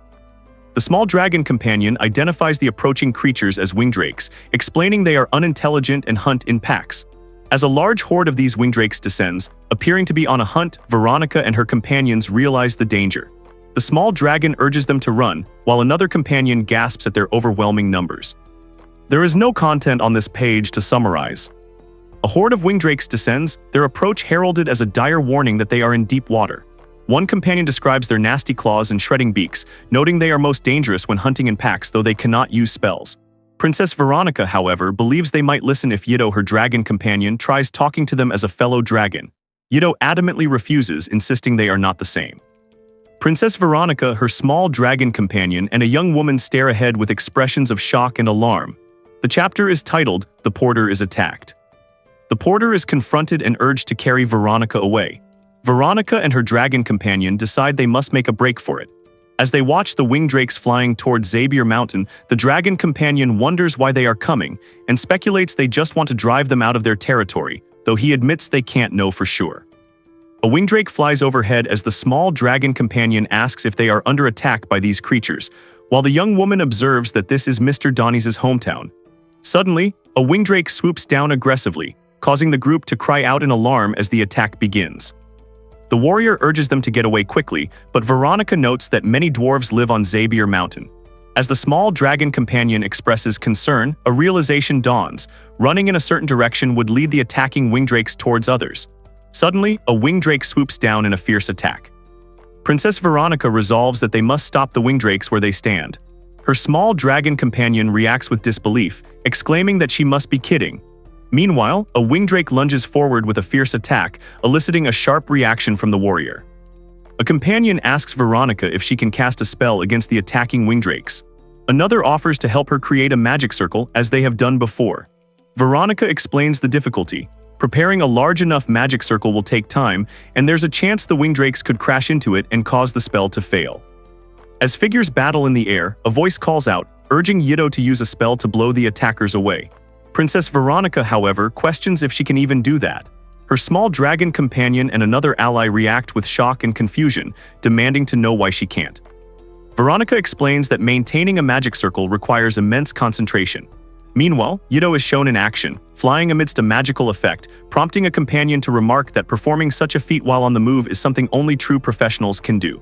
The warrior then expresses concern, admitting that Yido doesn't possess a spell with enough power to drive away all the attacking wingdrakes. With the wingdrakes closing in and their magic proving useless, the group faces a dire question. Then what do we do? It's clear that neither their spells nor Yido's magic will be enough to stop the attackers. This leaves them with the daunting realization that someone must act, but the path forward remains uncertain. If only I had a means to fight back on my own, one character laments as the wingdrakes press their attack. As the creatures descend, a desperate cry rings out, "Behind us, Liddy!" While someone is carried away, the immediate threat looming closer. The warrior raises his shield and axe to fend off a fierce wingdrake, with Princess Veronica and another young woman watching anxiously from behind him. The small dragon companion looks startled, while Veronica appears concerned. As one of the attacking wingdrakes cries out, Liddy gasps in shock just as another creature lunges forward. Mr. Donnies arrives, axe and shield raised as someone calls out his name. He addresses Liddy, remarking that she's the same as ever. A young woman greets Mr. Donnies, glad to see him but noting their talk must wait. He responds with a grunt, raising his shield and axe, and then roars as he clashes with a dragon. Mr. Donnies is locked in fierce combat, roaring as he clashes with the wingdrakes amidst a swirling vortex. Amidst the chaos, he hears a warning that two of the creatures are fleeing, prompting a surprised reaction from him. Veronica shouts for Liddy to buckle up as she moves rapidly. Mr. Donnies leaps into action, axe raised. Liddy agrees, and then with a mighty effort, she prepares to act as a heavy impact shakes the ground below. Mr. Donnies unleashes a powerful downward strike with his axe. A wingdrake is caught by the blow, its body erupting outwards with a deafening DHOOM, as Mr. Donnies grunts in exertion. Mr. Donnies' powerful axe strike lands with a deafening impact, causing a wingdrake to explode. As the dust settles, Veronica and her companion witness the devastating power, with her companion exclaiming, "That was amazing," while Veronica muses, "So this guy." Meanwhile, Mr. Donnies is shown recovering from the immense force of his own attack. The hero party's warrior is questioned. He then calls out to someone, "Come, my boy." Meanwhile, Liddy excitedly shouts for Mr. Donnies, who is seen running into action. Mr. Donnies joyfully swings Liddy around, her laughter echoing as they move at incredible speed. He then sets her down as Princess Veronica and her companion watch them approach. Mr. Donnies expresses his relief at seeing Liddy well, while Liddy asks if something was a ritual. As they travel, Mr. Donnies reflects that Liddy might be reliable now, but was a handful as a child. Liddy then calls out to Mr. Donnies to stop embarrassing her, prompting him to recall how he used to run screaming from even weak monsters. The helmeted warrior reflects that his common sense was dulled by adventures with the hero. He then tells Liddy she is quite powerful for human standards, noting her common sense is rusty, especially considering how far the hero launched her. Liddy laughs and Veronica, with her companion, tells Master Yido there's no need to be humble, as they are glad to be there. Master Yido bows, expressing his hope that Veronica and her party will continue to be good friends with Liddy. Master Yido indicates that their paths will part here, and the road ahead leads to Fenalicia. Liddy then asks Mr. Donnies if she can help him fight the wingdrakes. Mr. Donnies remarks that she seems to have grown wiser, confessing he had intended to keep something from her to avoid worrying her. Liddy exclaims with excitement, asking Mr. Donnies if this is his hometown. He confirms that it is, as Veronica and her companions are seen approaching in the distance. Mr. Donnies' hometown is shown to be a peaceful little village, though Liddy finds it remarkably quiet. A blacksmith explains that most people stay busy inside the mines or at the forge. A horned man adds that everyone contributes to the village in their own way, but the quiet is due to relentless wingdrake attacks over the past week. Wingdrakes appeared without warning from the skies, overwhelming the village guards. The creatures typically cause destruction and harm, but fortunately, a recently returned leader explains that they have managed to keep the damage to a minimum. The village elder explains that they had no choice but to tell the women and children to hide in their homes, as the danger of the wingdrakes still persists. He reveals they still don't know what is causing the creatures to attack, and until they find out, they must remain on alert. One of the villagers expresses frustration, wishing they had a clue as to what might be causing these relentless attacks. A horned creature with fangs interrupts, demanding they hold up because something is quite obvious. The warrior and a young companion react with disbelief and confusion, asking seriously, "And huh?" A small, energetic creature shouts in protest, "What? I ain't joking, damn it." Yido observes that the others are having a serious conversation and expresses her happiness at seeing the small creature joking at such a time. The Lexadragon creature exclaims that it forgot something, then realizes with its sensitive ears that a sound is loud and clear, though the others cannot hear it. Suddenly, a voice announces that the sound is from a drakeling, coming from within the village itself. The warrior identifies a drakeling and the woman questions if it's within the village. A small creature confirms, explaining that the wingdrakes are attacking because the drakeling is crying for help. It's revealed that this is likely the baby of the boss of their pack, which is why they are mustering all their forces to scour the village. Yido is praised, but the warrior finds the explanation confusing. The Lexadragon, sensitive to the drakeling's cries, declares that the sound is coming from within a nearby cave. A horned figure expresses disbelief, questioning where a drakeling could possibly be hidden, but the Lexadragon points directly to the cave entrance. "Ah, the abandoned mines," Mr. Donnies remarks, pointing to an entrance sealed by a heavy chain. He explains that the people here used to venture into those mines a lot, but about 10 years ago a crowd of monsters appeared from within, making it far too dangerous. Because of that, the mines have been sealed off ever since. The abandoned mines are revealed to be a dangerous place, likely transformed into a monster nest where creatures have multiplied unchecked. To stop the wingdrake attacks on the village, the group resolves to venture into these mines and locate the drakeling, a prospect that sounds familiar to one of them. Liddy exclaims with pure excitement that they are going dungeon diving. Her companion, a horned figure, observes that her interest in dungeon diving has never wavered throughout the years, to which she enthusiastically agrees. The story does not progress on this page. The protagonist pushes against a large rock while a spiked weapon swings down on a chain. The group stands before the entrance to the abandoned mines. Their leader declares, "I will lead," and let us venture forth, instructing Princess Veronica and Master Yido to stay behind him. The protagonist is then told, "I leave our rear to you," and LIDDIE, and reacts with surprise. The chapter begins with a young individual clad in adventurer's gear, offering a confident smile and extending a hand forward. The chapter is titled The Porter and the Warrior. The adventurers enter the dungeon, with the text explaining that vulnerable members like porters and mages are placed in the center of the party, while the rearguard responsible for watching the rear and fending off sneak attacks must be the toughest fighters. As the group proceeds, the horned warrior and another companion discuss the vital role of the rearguard. Meanwhile, a character from behind questions if they are meant to be the rearguard, hesitating as they prepare to act. The older man notes someone's good spirit and tells Liddy to keep his words close to her heart.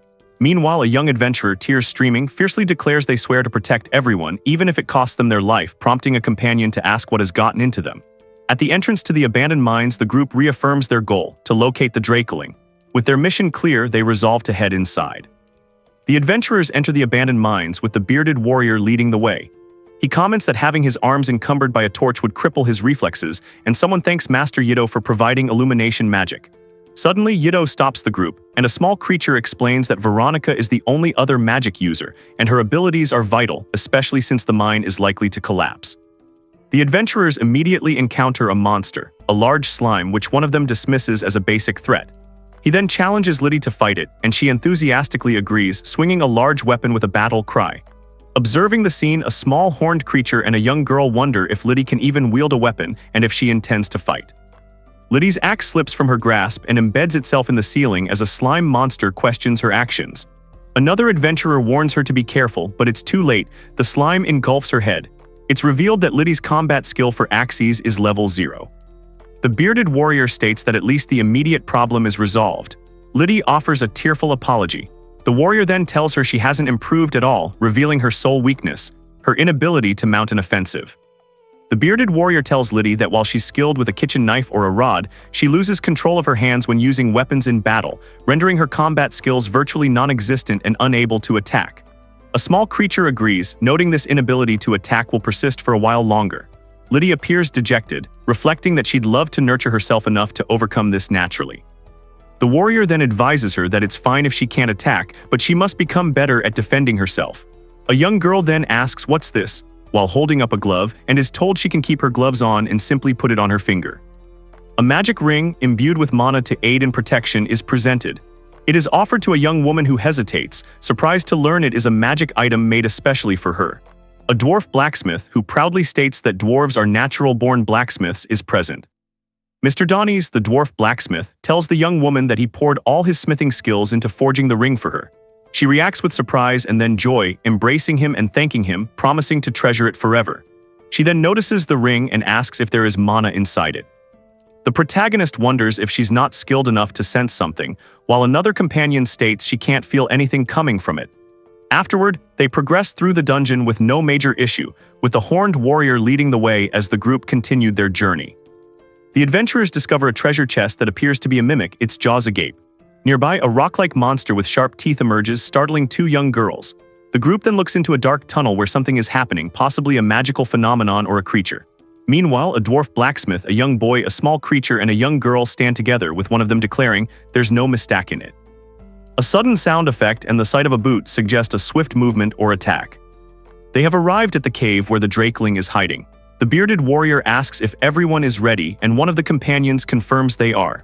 With a determined look, one of them exclaims, "Let's go," and the group enters the dark tunnel ahead. The group finds the drakeling, a small reptilian creature with large eyes and wing-like appendages, resting in a rocky cavern. A young girl beholds the creature and exclaims that it is adorable. A drakeling is identified as a monster, though Veronica finds it surprisingly adorable. The bearded warrior wonders how such a young creature could have reached this deep part of the dungeon. He points to the high ceiling, assuming the drakeling must have fallen through, but someone else questions where, as there's no hole to be seen. The young girl then explains that dungeon structures naturally repair themselves over time using mana. The group discusses how the drakeling likely fell through the ceiling while airborne and got injured, becoming trapped when the hole repaired itself. They note that the drakeling's wings are damaged, so it will take time before it can fly again. One of them then asks if this little drakeling's cry is why the winged drakes attacked the village. The drakeling asks if they are going to slay it. The bearded warrior muses that slaying it would indeed be the easiest way to solve their problem. Later, someone asks Liddy for her opinion. One young girl shares that in her earliest memories she was already an orphan, and another adds that she doesn't even know what her parents looked like. The group decides that reuniting the drakeling with its parents should solve the problem. Veronica offers to carry the drakeling back to the village, asking if they intend to harm it. The bearded warrior acknowledges her compassionate choice. Liddy then volunteers to handle all the carrying, which the dwarf confirms is her job. A massive dragon-like creature descends from the cavern's ceiling, landing with a thunderous DHOOM. The adventurers and the small drakeling they found look up, stunned by its arrival. The massive creature lets out a terrifying roar. The adventurers look on in shock, while the bearded warrior, noting the creature's scales, questions if it is a variant and the parent of the drakeling. The massive dragon lands, blocking the entrance to the cavern. One of the adventurers exclaims in alarm, "Oh no!" The bearded warrior charges forward, declaring, "I will incapacitate it." Liddy is instructed to keep the princess safe, and she agrees, "Will do." The bearded warrior charges the massive dragon, but his attack is ineffective, his weapon unable to pierce its incredibly tough scales. He is sent flying backward by the dragon's power, landing hard as he assesses the overwhelming strength of his opponent.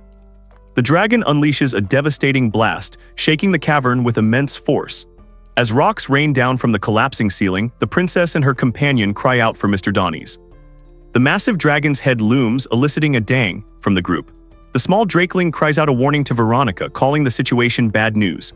As rocks begin to fall and the cavern threatens to collapse, one of the girls asks in distress what they should do. The drakeling screams in terror as the dragon opens its massive jaws. The massive dragon's jaws open, and the protagonist, looking up in desperation, wonders what they can do to get them all out of this situation. They then resolve, thinking they might be able to defeat the beast themselves, lamenting that they aren't as strong as Mr. Donnies. Mr. Donnies then calls out to Liddy. Mr. Donnies is shown, and a voice urges him to use the ring. Beside him, the protagonist with the drakeling exclaims in surprise that Mr. Donnies didn't even take a scratch. The protagonist then looks at a ring on her hand, resolving that with it, she should be able to protect what's important. Meanwhile, Liddy acknowledges that she may be hopeless when it comes to attacking, but she is ready. A girl announces she will instruct someone on how to utilize a ring. The blonde girl explains it is a magic ring forged by the hero's party's warrior himself. When the drakeling asks what it will do, she elaborates that while a normal magic ring would only buff defense, this one made by the warrior might be able to conjure up a rock-solid barrier. The dragon roars in the background. GYAAWK, the massive dragon roars, its presence filling the cavern. A girl is instructed to raise her arm to chest level and place her hand in front of her. The drakeling cries that she's not ready as another exclaims the beast is coming. Meanwhile, the bearded warrior shouts for the dragon to defend itself, then calls out to Liddy. The massive dragon is violently repelled, sent flying through the air with a tremendous impact. Liddy stands with her hand outstretched, reacting with surprise and exertion as a dump sound echoes. The massive dragon is violently repelled, sent flying through the air amidst a shower of rock and debris. Liddy stands with her hand still outstretched, a look of surprise and exertion on her face. Behind her, the blonde girl and the drakeling stare in shock and terror. Below, the protagonist looks down, overwhelmed, thinking THAT, and reacting with a silent exclamation. Liddy, surprised by the outcome, exclaims that it was an amazing defense. The bearded warrior, however, argues that it was merely a basic defensive maneuver that pushed back the foe, though the drakeling insists it qualifies as an attack. Meanwhile, another girl calls out to Liddy. Liddy proudly tells Mr. Donnies that the powerful defensive move she used was all thanks to a ring he made for her. However, Mr. Donnies reveals that the ring actually has no mana in it. He then muses about how he could teach her to defend herself when she could not even swing a weapon, a problem that had bothered him for some time. Mr. Donnies explains that if Liddy is unable to attack, he must simply add a new arsenal to her defense, and this was the answer he came to. He tells her he passed the ring along so she could give it her all, but notes that when defending, one might subconsciously repress their strength. He then declares that the result, as she can see, is a perfect defense that has transcended the realm of defense itself. You may call your new ability Supreme Defense. Liddy exclaims, her new skill officially named. A banner confirms that Liddy has acquired the auxiliary skill Supreme Defense. Mr. Donnies tells her she has passed, calling her a true warrior and declaring that things will be different from now on. Liddy blushes, a determined look on her face. Mr. Donnies calls out, arms wide, and the protagonist thanks him for their success. Meanwhile, the blonde girl expresses her happiness for Liddy, while the Drakeling wonders if such dramatic displays are necessary every time. The Drakeling remarks that he never thought the protagonist would smash a giant wingdrake into the wall with his bare hands the moment he learned how to attack, though Mr. Donnies simply states he knew the protagonist was anything but normal.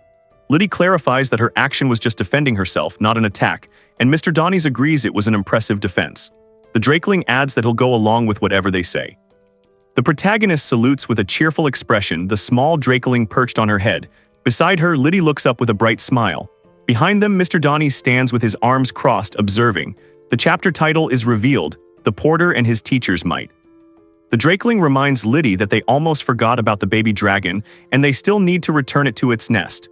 It's revealed that the parent dragon, which was supposed to retrieve the baby, was knocked out. The Drakeling then questions the downed parent if the blow was enough to kill it, while another Drakeling calls out to the injured creature. The large dragon glares menacingly, eliciting a fearful eek from someone.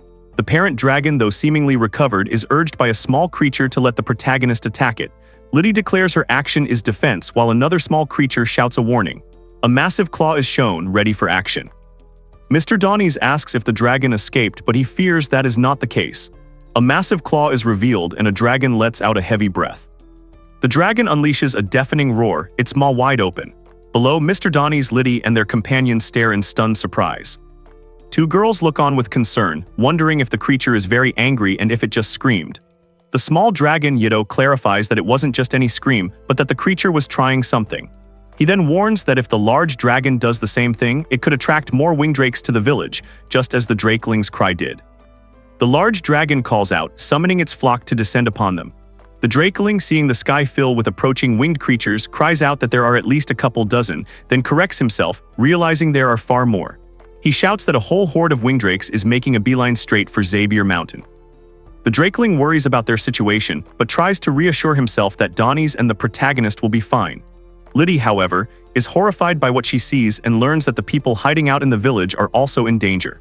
The Drakeling believes they can still minimize the damage if they act quickly, and Liddy declares they must go help Lord Donnies and the others. Mr. Donnies asks what the protagonist is doing, but she cheerfully offers him some tea. He accepts, and she explains that tea made from howlflowers is good for warming the throat. As Mr. Donnies enjoys his tea, he tells someone not to worry, but another voice interjects, pointing out the village is about to be attacked and questioning the concern for warming up. The protagonist declares it is time for her to return to being a warrior, and Liddy states her role as his teacher has come to an end. The Drakeling adds that he has instructed Liddy what he can. Meanwhile, a stern-faced warrior, Mr. Donnies, proclaims that this warrior shines the most when up against superior numbers. Below them, a horde of wingdrakes descends upon the village. A massive dragon with a small Drakeling perched on its head leads a vast swarm of wingdrakes descending from the sky.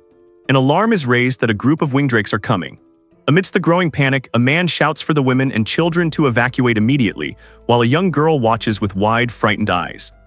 The massive dragon unleashes a terrifying roar, its jaws wide open, while smaller wingdrakes are heard flapping their wings nearby. The dragon's eye glares intensely. Meanwhile, a lone figure stands on a desolate, rocky ledge, looking towards a cave entrance where another small figure is visible. A stern warrior, Mr. Donnies, stands ready, his expression shifting to concern as he observes the situation. Meanwhile, the protagonist reassures her companions, saying that if anything, Mr. Donnies will be okay. However, a small dragon worries if Donnies can truly manage all by himself against the unbelievably huge horde of wingdrakes. Mr. Donnies is locked in fierce combat with several dragon-like creatures lunging at him. Suddenly, the word freeze flashes. From her close-up perspective, the protagonist watches the battle unfold, admitting she's more concerned about their proximity to the fight than Mr. Donnies himself. Mr. Donnies unleashes his combat skill, War Cry LV 88. A massive dragon and the Drakeling on its head are caught in the overwhelming sonic force, their bodies seemingly frozen or shattered by the attack. The massive dragon and the Drakeling on its head reel from the sonic force of Mr. Donnies' War Cry LV 88 attack, appearing battered and stunned. Meanwhile, the protagonist watches with a serene smile. The small Drakeling bobs energetically, and Liddy covers her ears, her expression one of worry. Below them, the village is revealed, built into the rugged cliffs. The drakeling on Liddy's head cries out, covering its ears and asking what that sound was, while Liddy looks on in disbelief. Meanwhile, the winged drakes are seen flying away. A drakeling knocked from the sky is falling rapidly, and Liddy cries out a warning, fearing it will crash into the ground. The drakeling on her head wonders if the war cry was enough to defeat it. The massive dragon recoils, flinching from the sonic attack, while a winged drake flies away amidst the lingering sounds. The small drakeling on Liddy's head reacts with a yelp, but Liddy smiles serenely, holding it close. Meanwhile, Mr. Donnies leaps into action, descending rapidly. The protagonist arrives, holding a small drakeling, and expresses relief that she made it in time, noting how close things were. The protagonist, incredibly fast, descends the mountain in a flash. Suddenly, a winged drake swoops in from behind and a warning is shouted. The protagonist, holding a drakeling, faces a roaring dragon. The massive dragon looms close, a small drakeling resting on its snout while a sound like KLP is heard. The protagonist meets its gaze with a serene smile, though the dragon's eye glares fiercely. Looking up, she sees a winged drake flying through the sky, its wings beating. A dragon flies through the sky. A small creature asks what just happened, while a more advanced variant monster explains that its heightened intelligence allowed it to understand that Liddy had saved its child's life. The monster then states that the drakeling has returned to its flock, meaning they should no longer worry about winged drake attacks. Elsewhere, a drakeling expresses surprise at someone's swift return, and the protagonist asks if everything is okay. The protagonist and her companions raise their arms in triumph, celebrating their success with a joyous "Yay," and the declaration, "We've accomplished our objective." Meanwhile, the elder of the village begins to speak, and below them the village is shown alive with celebration. The village elder expresses their utmost gratitude to Donnies and his companions for saving the village from the winged drakes, as the villagers celebrate their victory. Meanwhile, a young girl asks who someone is and is told he is the village elder. The elder, looking back with emotion, reflects on how a problem child has grown into a reliable adult since leaving their village. In a separate, lighter moment, someone is told they look practically the same as another and is addressed as Relic, noting they are already beyond the years for tears. The children express their gratitude to Big Sis for saving them, which means they can play outside again. One child is surprised, feeling they didn't do anything, while another is overjoyed. The protagonist gently tells a child to have fun outside but to remember to stay safe. The scene then shifts to a view of the village at night. The protagonist asks Liddy if she is leaving, and Liddy confirms with a yup. Meanwhile, the village elder expresses his profound gratitude to the protagonist, Liddy, and Mr. Donnies for their help in protecting his village. Mr. Donnies humbly states he should be thanking them, and the protagonist thanks him in return for everything, especially for teaching her how to defend herself and for a ring. Mr. Donnies promises that if the need ever arises, he will stop at nothing to aid them, simply telling them to call for him. The girls thank Mr. Donnies. As the sun rises over the mountains, one of them walks away into the distance. Ignore calls out to the elf, telling her it's time to stop hiding behind the tree. She emerges, surprised that he knew she was there, as she had thought her cloaking magic would keep her hidden. Ignore explains he could sense her presence from a mile away and tells her to stop spouting nonsense and explain it clearly. Ignore, the hero party's wizard, speaks of having just said goodbye to 3 people not long ago. She muses that seeing them again too soon wouldn't be good for her image, especially since she is only present via mana projection. A dwarf, hearing this, remarks that mana projection is a high-tier spell, implying she must have something important to reveal if she's using it. The elf approaches Donnies, requesting his aid as a party member. She explains that a torrent of evil is rapidly advancing, something beyond her ability to handle alone. Donnies voices his reluctance to involve the children, deeming the situation too dangerous. The elf then reveals her intention to seek out Farah and Razark after this matter is resolved. A man in armor raises a sword aloft, declaring and reassembling the hero's party. Beside him stand an elf, a dwarf, and another woman. An eye with a glowing magical symbol watches from above. Below, a figure in a dark cloak walks through a barren landscape, exclaiming, "Aha, there you are." The figure then turns, addressing someone as Princess Veronica, apologizing for their lateness. With a sinister smile they declare, "But worry not, for I swear to claim your life with these very hands." Chapter 10 begins, titled The Porter and the Assassin. 2 young women stand facing each other. The one on the left, with her hair in pigtails and a sly smirk, wears a dark sleeveless top and shorts, holding a dark object to her mouth. The woman on the right, dressed in a formal gown, looks at her with a surprised and wary expression. A child rides happily on Liddy's shoulders, exclaiming how much fun it is. Liddy tells her to hold on properly and to speak up if she feels sick. The child replies that she's just doing what anyone would, and Liddy affectionately calls her kind. A blonde woman apologizes to Veronica, pitying her because she has to walk while the speaker takes her seat. Meanwhile, another blonde girl, accompanied by small impish creatures, reassures an injured person not to worry about her. In the lower panels, a girl exclaims, "Onward, Liddy," and protests, "I'm not a horse," as she is being pulled along. Another girl behind them expresses delight at Liddy's kindness and accepts an offer. The young woman Mia is introduced. Meanwhile, Liddy and his group come across a girl who barely escaped a monster ambush, having injured her leg. She explains that she was on her way to visit her grandmother when it happened. Two girls travel together, one excitedly anticipating more fun with her companions, while the other playfully asks if she's being treated like a quest item. They confirm they were already heading in the same direction. Later, the two girls, now with a small, spiky creature, are on their journey. They express caution, recalling a past encounter with an assassin and sense that something is amiss. Meanwhile, Veronica is asked if something is wrong, and she shares a suspicion with a small creature about someone. A creature questions a girl who worries that Liddy might feel uncomfortable and suggests Mia is sticking too close to him.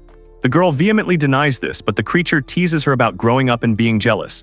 Later, a group of travelers decides to stop for a meal after walking a considerable distance. Meanwhile, Veronica continues her journey, and Mia appears happily with her imp companions. A girl with pigtails and a crutch asks Mia if she would like to help collect fruits from the trees. Mia, noticing they are short on fruits, declines the offer, stating she and her companion will be fine. A small, rabbit-like creature offers to help Mia if she needs it, mentioning it can't cook anyway. Meanwhile, Mia and her companions are shown moving along, with one exclaiming "heave-ho" as they pull something, while a creature watches and mutters "kid." A cheerful girl with pigtails waves goodbye to Veronica, asking her to watch over their belongings. Beside her, another girl smiles. Meanwhile, a creature observes that the kid has also noticed that something about someone's feelings is off. A small hooded figure questions Liddy, wondering if he really wanted to go with Mia, and then droops sadly. In the bottom panel, two girls express concern, warning a kid to watch themselves, as they still don't know how dangerous she is. The group decides to split up and search for fruits, with instructions to only pick the ripe ones. One of the girls agrees enthusiastically. Later, she points something out, exclaiming, "Look, Liddy," and asking what was seen. The pigtail-haired girl Mia bids farewell with a sinister grin, declaring, "And goodbye." She then adds, "Thanks for taking care of me."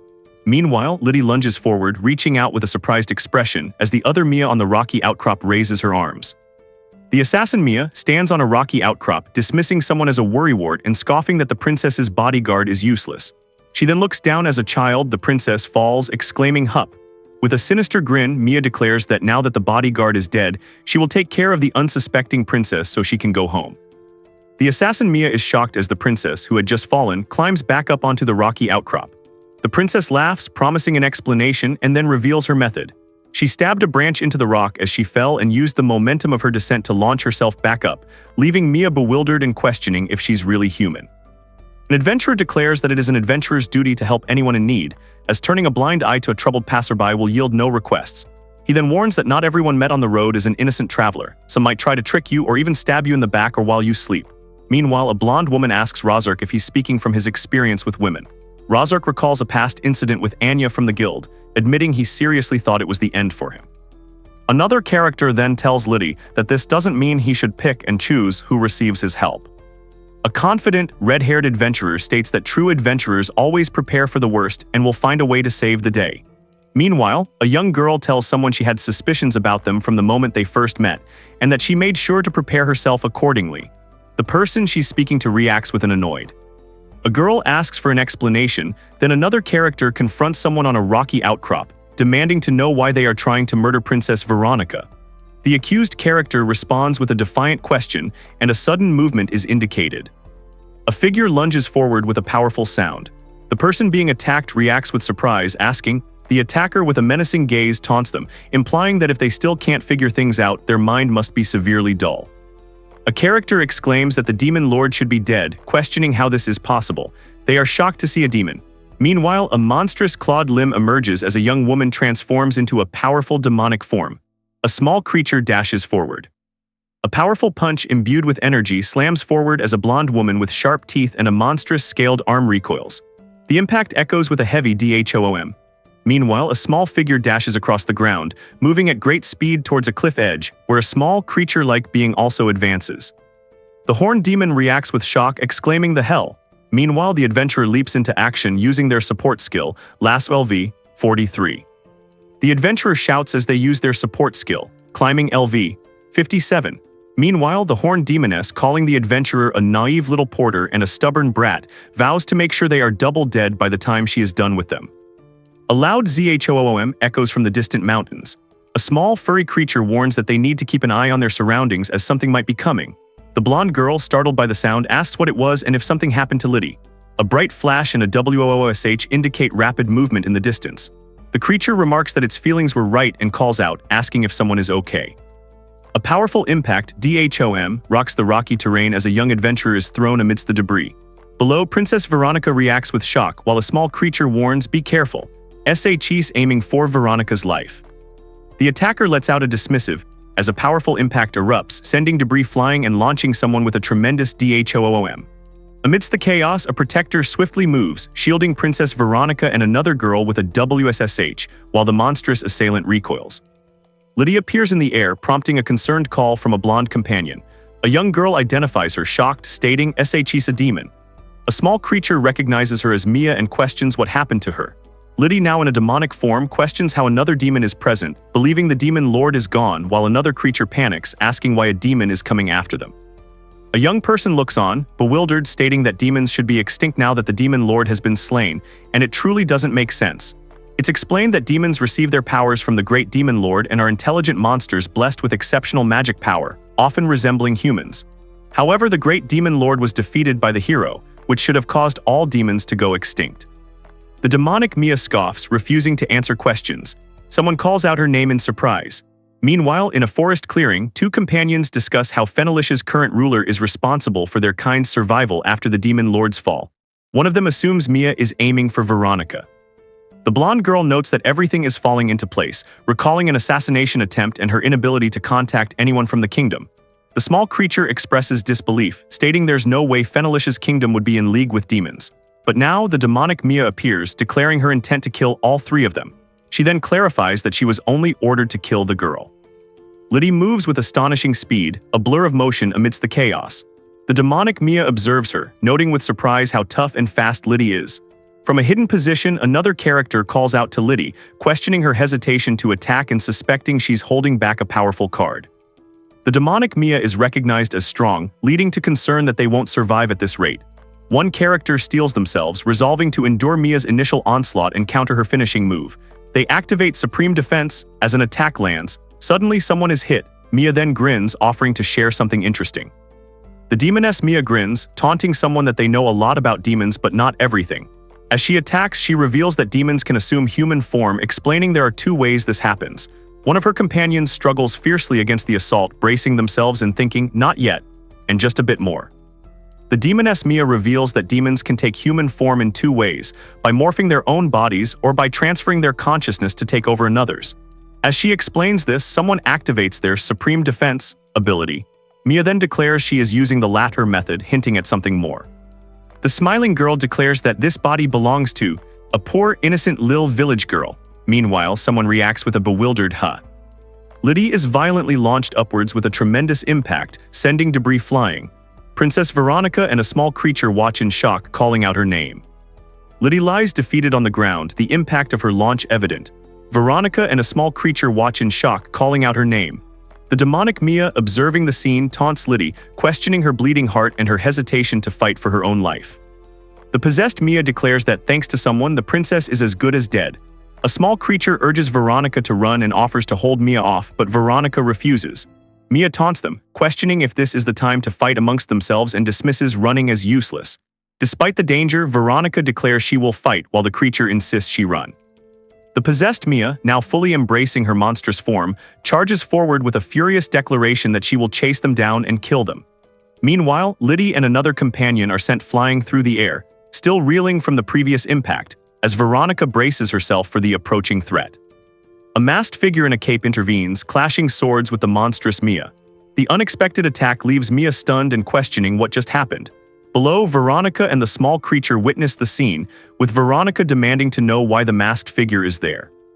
The masked figure who intervened is revealed as a man with a sword.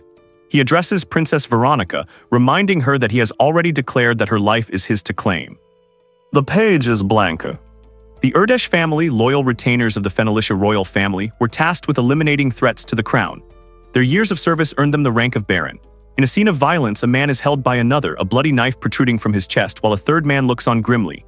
Elsewhere, a stern, white-bearded man in ornate armor stands over a bleeding baron, as a dark-haired man holds the victim, and a young person in purple armor watches. Meanwhile, a silhouetted figure wielding a sword is introduced as Xanamund, a noble assassin. It is said that no one has ever escaped his sight, and his legendary abilities have led people to refer to him as one who stands out among the family of assassins, boasting unmatched talent in their art. Chapter 11, The Princess and the Assassin, begins with a striking portrait.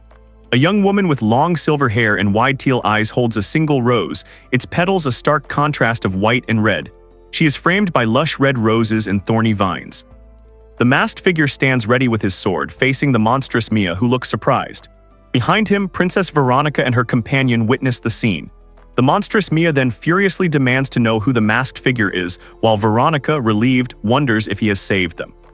The masked man asks if he wasn't clear, while Princess Veronica stands nearby. He then addresses her directly, reminding her that he has declared her life is his to claim, causing Veronica to wonder if it could be him. A small creature questions the masked man's intentions, warning him to stop if he plans to fight the demon. The demon girl then explains that fighting demons is a death wish unless one is a fighter capable of standing toe-to-toe with the hero's party, as their strength and magic are far beyond common humans. She then taunts the masked man, telling him to run before it's too late, but he finds the situation interesting. The monstrous Mia charges forward, her voice booming that it's too late and the human is dead meat. A small creature is sent flying with a FWISH sound. Unfazed, the masked figure calmly replies that he believes he will be just fine. The man, now unmasked, confidently states that humans are intelligent.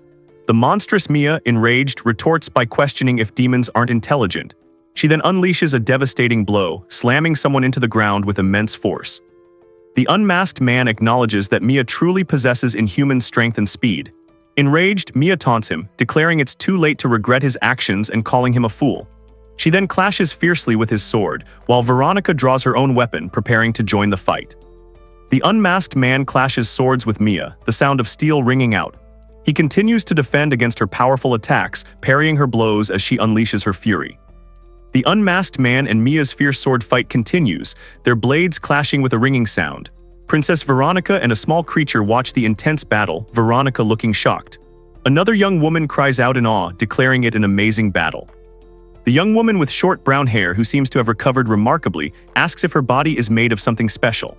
The blonde-haired girl in the maid outfit Liddy is relieved to see her alive, while a small monster also expresses surprise. Liddy then tells her companion that she's just glad she's alright, though the recovered girl admits she lost consciousness for a moment and apologizes to Veronica for endangering her. She also notes that while she's unsure why Xanamund is fighting on their side, it works out for them. As the monster protests, the recovered girl suggests they take this chance to run. A creature tells a young observer to watch the fight unfold, suggesting it's best for them to simply observe.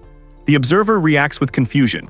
Meanwhile, a reflection is made on past journeys, noting that losses have only occurred twice, once due to Xanamund's surprise attack and again when Mia took a girl hostage, implying these were not defeats based on pure fighting power. A young observer watching the ongoing battle muses that they might learn how to fix their own weakness by watching the fighters. Beside Princess Veronica, a small creature explains that demons are trying to prevent Veronica from returning to Fenalicia, adding that with the situation so dire, the young observer needs to become as strong as possible. The observer, hearing this, exclaims that it's dangerous. The unmasked man and Mia are locked in a furious sword fight, their blades clashing with a deafening ring. Mia, a monstrous demon, lets out ferocious roars as she attacks, her fury escalating. She lunges forward, demanding that the man stop struggling and calling him a bastard. The observers are surprised by Xanamund's swordsmanship, noting he's managing to hold Mia back well, though one feels it's not quite enough. The page explains Xanamund's strategy. When Mia throws a punch, he drives his sword in to decrease its momentum and power, a technique requiring superb skill and concentration that allows him to fight her on equal grounds. Mia expresses frustration with an annoyed. Mia declares that Xanamund cannot defeat her by merely deflecting her attacks and warns him that she will make him realize his lack of depth when his stamina runs out. Suddenly, she cries out in pain. Meanwhile, the observers are astonished, noting that a spell was cast with no magic circle and without a chant, something even a full-fledged mage would find difficult in combat. The unmasked Xanamund, looking back, questions if that was an explosion. Mia, seemingly unfazed by the earlier pain and the observer's astonishment at a sudden spell, declares that it didn't even tickle. A tremendous force, accompanied by the sounds of WHOOO and DHOOM, erupts, engulfing Xanamund in a powerful blast. Xanamund continues to clash with Mia, parrying her furious attacks. Mia, though acknowledging the heat of the recent spell, dismisses its impact. The observers are baffled by her lack of injury, while a caption notes that spells cast without a chant or magic circle are considerably weaker. Mia ponders the situation with a thoughtful hem. A horned creature watches the forest, then turns its attention to a pale-skinned figure with horns and dark eyes. The figure questions if someone ran, her gaze fixed on the distance. Meanwhile, Princess Veronica and a cloaked companion walk away into the trees. The pale-skinned figure reacts with alarm, stating the princess would be as good as dead if that person fled, but then immediately dismisses the thought as impossible. A tree in the forest is violently struck and shatters. A young girl cries out in shock, "The tree!" A horned figure reacts with a sharp krak and a menacing laugh, "Ha!" A great tree is violently shattered by a powerful impact. Nearby, a horned figure moves through the forest, leaving a trail of destruction with sounds of snapping and cracking wood. She asks if this is some sort of special tactic. A horned figure smashes through trees with immense force, causing destruction. She taunts an unseen opponent, asking if they are hiding in the trees after seeing her power, and concludes that all assassins must be cowards. Meanwhile, a weapon flashes through the air. Mia cries out in pain as a magic arrow pierces her arm, and she curses her situation. The observers realize the arrow was the intended target all along. A horned figure with a wild grin declares they found their target and taunts, "You messed up, pretty boy." They reveal they could see exactly where the arrow came from. With the target located, a massive fist descends, crushing down with the declaration, "There you are now, D." A young man, surrounded by a magic circle and crackling energy, begins a powerful incantation.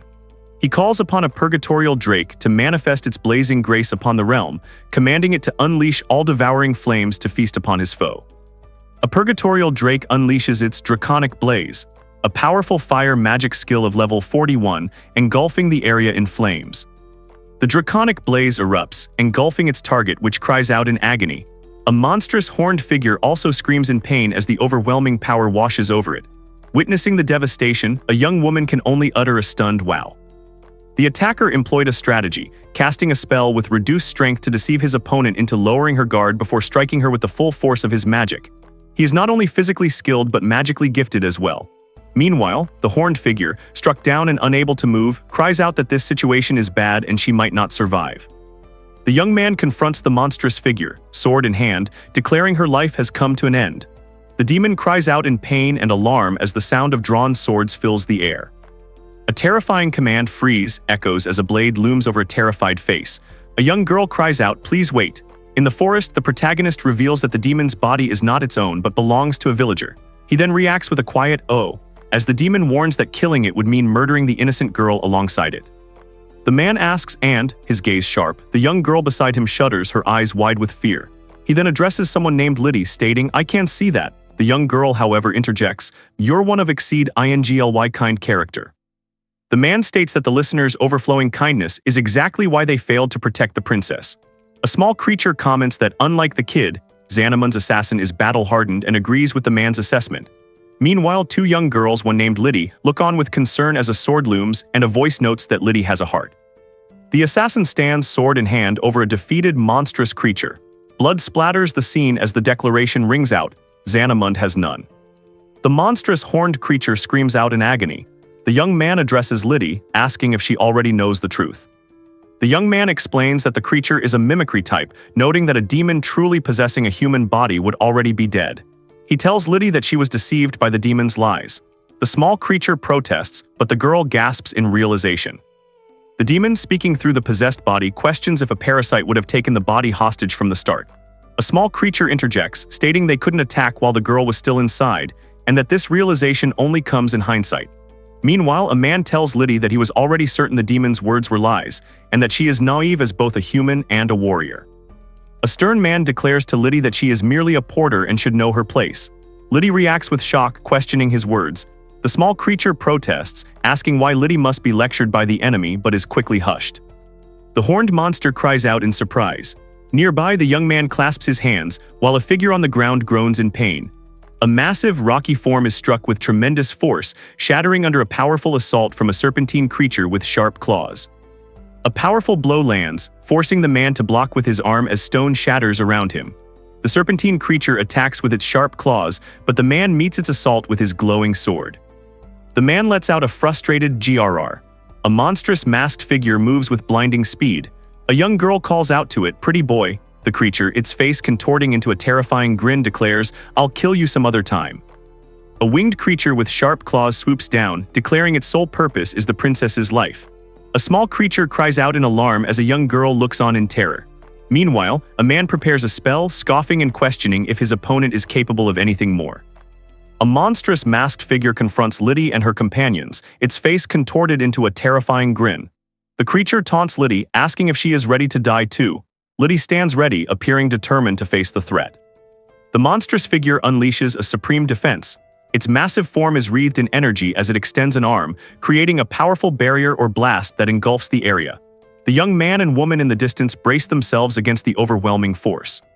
The monstrous figure is caught in a massive explosion, its body and the very ground around it shattering under an immense force. As the blast rocks the landscape, the young man with the dark cape watches intently. Beside him, the young girl breathes a sigh of relief, phew, her small companion looking on with excitement. The young person with spiky hair also seems to have caught their breath, holding a hand out. The blast from the previous attack subsides, leaving destruction in its wake. As the characters move away from the lingering dust and debris, Liddy reflects that her naivety makes her weak, and she wonders if she is still nothing more than a porter. The stern man, Xanamund, advises that adventurers must look at facts with a certain callousness and make objective judgments. Liddy, standing with Xanamund, tells him she learned a lot from him today. She declares her resolve to keep learning so she can become the world's best adventurer as soon as possible, just like the hero. Liddy bows deeply, offering her thanks. Xanamund watches silently, his only response a trailing ellipsis. Then Liddy's small companion interrupts, asking if she's forgetting something despite her polite nature. Xanamund is identified as an assassin who came to kill Veronica.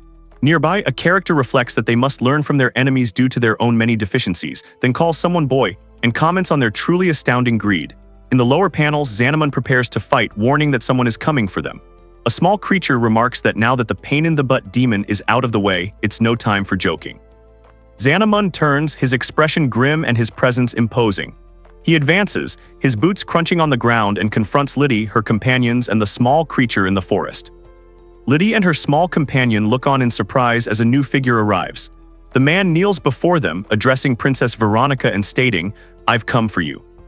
A campsite is set up in the woods, with Princess Veronica and her small companion resting by a fire where a pot of food is cooking. A man walks through the trees, reporting that he couldn't locate the demon, which he believes must have run away. Someone questions how this is possible, given a wound of that severity. Another man then appears, stating "here," and observes that the demon, despite suffering what should have been a grievous wound, possessed impressive vitality. Liddy proudly presents a bowl of Moridori soup. Her small companion insists that a comment about her being a good cook was not a compliment. Xanamund tastes the soup and finds it not bad. Liddy then turns to Xanamund, asking him to explain everything.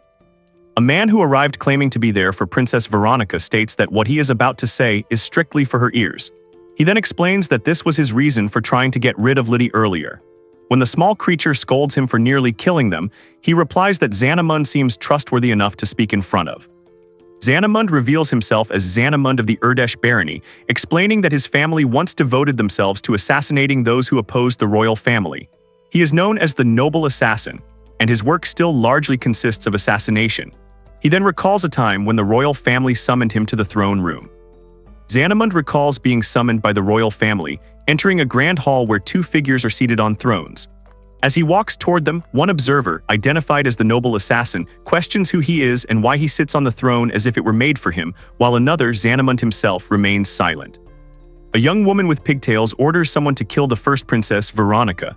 A man with an eye patch laughs, finding it surprising that he's being told by a princess to kill another princess. Meanwhile, a figure declares, "I am the shadow of the royal family. I do not carry unnecessary emotions." The young woman with pigtails gives a curt "good" as a cloaked figure turns away. Meanwhile, a man examines a travel permit, questioning what it is. Another princess instructs someone to make their way quickly to Thikar, as the princess is currently there. The man holding the permit then muses that if the princess chooses to stay in Thikar, that is acceptable, but if she leaves to return to Fenalicia, that is also a consideration. The woman with pigtails orders the man known as Flera to kill someone without delay. Later, Flera is with a young woman who asks if he was told to kill her. A young woman insists that someone has misunderstood or is lying, calling their statement nonsense. Meanwhile, a man states that killing the first princess would be motive enough to bring her closer to the throne, then remarks that the other person is awfully confident about that. He reflects that the bonds of blood are fleeting and people change, noting that two individuals have not seen each other in 5 years. A young woman cries out in shock, "Absolutely impossible." Meanwhile, a man observes, "Heh, you're far more stubborn than you look." From a distance, another voice comments, "That is a problematic trait for the sovereign of a nation to possess, and naive." A man acknowledges that someone was correct this time, prompting a young woman to ask what something is. A note is then revealed to be from Princess Flera, enclosed with a travel permit. The contents of the document state, "I shall entrust my loyal baron with the truth," and ominously, the palace has fallen under the control of the demons. A demon disguised as a human killed the king and is attempting to become king without a fight by marrying the princess. If the first princess returns to Fenalicia, she will be murdered or turned into a puppet. However, assassinating the first princess is not the true mission. An instruction is given to pretend to assassinate someone, but to help them escape the clutches of the demons instead. A man confirms this plan. Meanwhile, a creature questions if Princess Flera is planning to sacrifice herself, which another young woman interprets as her trying to protect Veronica. A young woman calls out, "Veronica!" Veronica, weeping uncontrollably, cries that she has failed as a big sister, her face contorted with despair. A young woman recalls deciding to study abroad for her own sake, which meant she wasn't in Fenalicia during a crucial time. Meanwhile, Flera and Veronica walk together, with a comment that Flera offered herself up in an attempt to protect someone. Elsewhere, a cloaked figure asks if they should go, stating he has already made arrangements to hide someone away and muses on the beautiful sisterly love involved. A creature shouts no, but the young woman is resolute. She declares that she must return to Fenalicia and save Flera. This page contains no new story content. A figure kneels before a throne where a man and a girl are seated, and a voice states that that man claimed to be a descendant of a Fenalician noble. A young woman expresses disbelief, saying there is no way he could marry into the royal family, while another man notes that despite his claims, his lineage was of the lowest class. However, it is revealed that everyone who opposed him disappeared.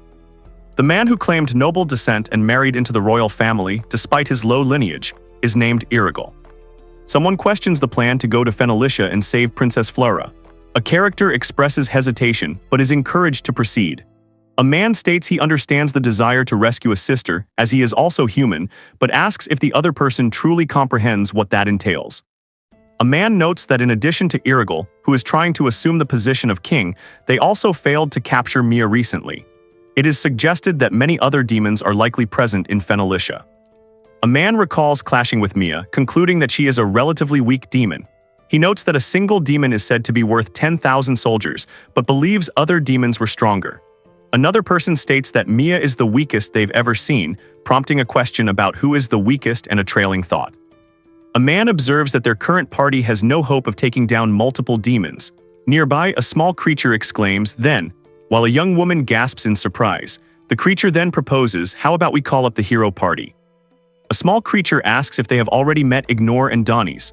Someone suggests that they should call upon Fair the Wise and the hero Razark. It is then stated that if the hero party were reunited, their overwhelming power could free Fenalicia. One character declares this plan impossible, but another excitedly agrees it's the best plan, with a third person thinking that would be great. A cloaked man reluctantly reveals that Princess Flera will be killed in 1 week, stating he has no choice but to act. A young woman gasps in shock, asking why, as their companions look on with concern. Irigal's coronation ceremony is set for 1 week from now, after which the princess will no longer be needed and will become a hindrance. If given the chance, one character states they would kill her as soon as possible. Meanwhile, a small creature and a young woman express despair, noting they have no way to contact the hero party.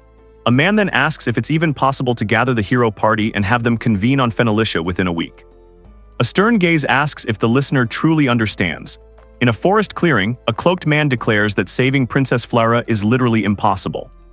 Despite being told saving Princess Flera is impossible, a determined young woman declares she is still going. A man acknowledges her resolve, stating he expected her to say that.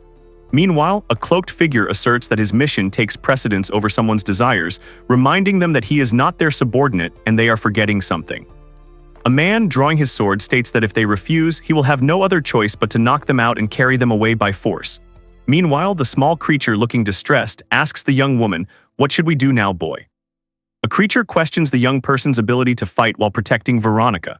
The young person is then startled by a small, impish creature that demands their attention. As the young person appears lost in thought, the creature insists, "Are you listening to me?" Meanwhile, a figure resembling the hero stands with a sword looking towards a distant castle, with the thought that the hero would go to Fenalicia and settle everything alone.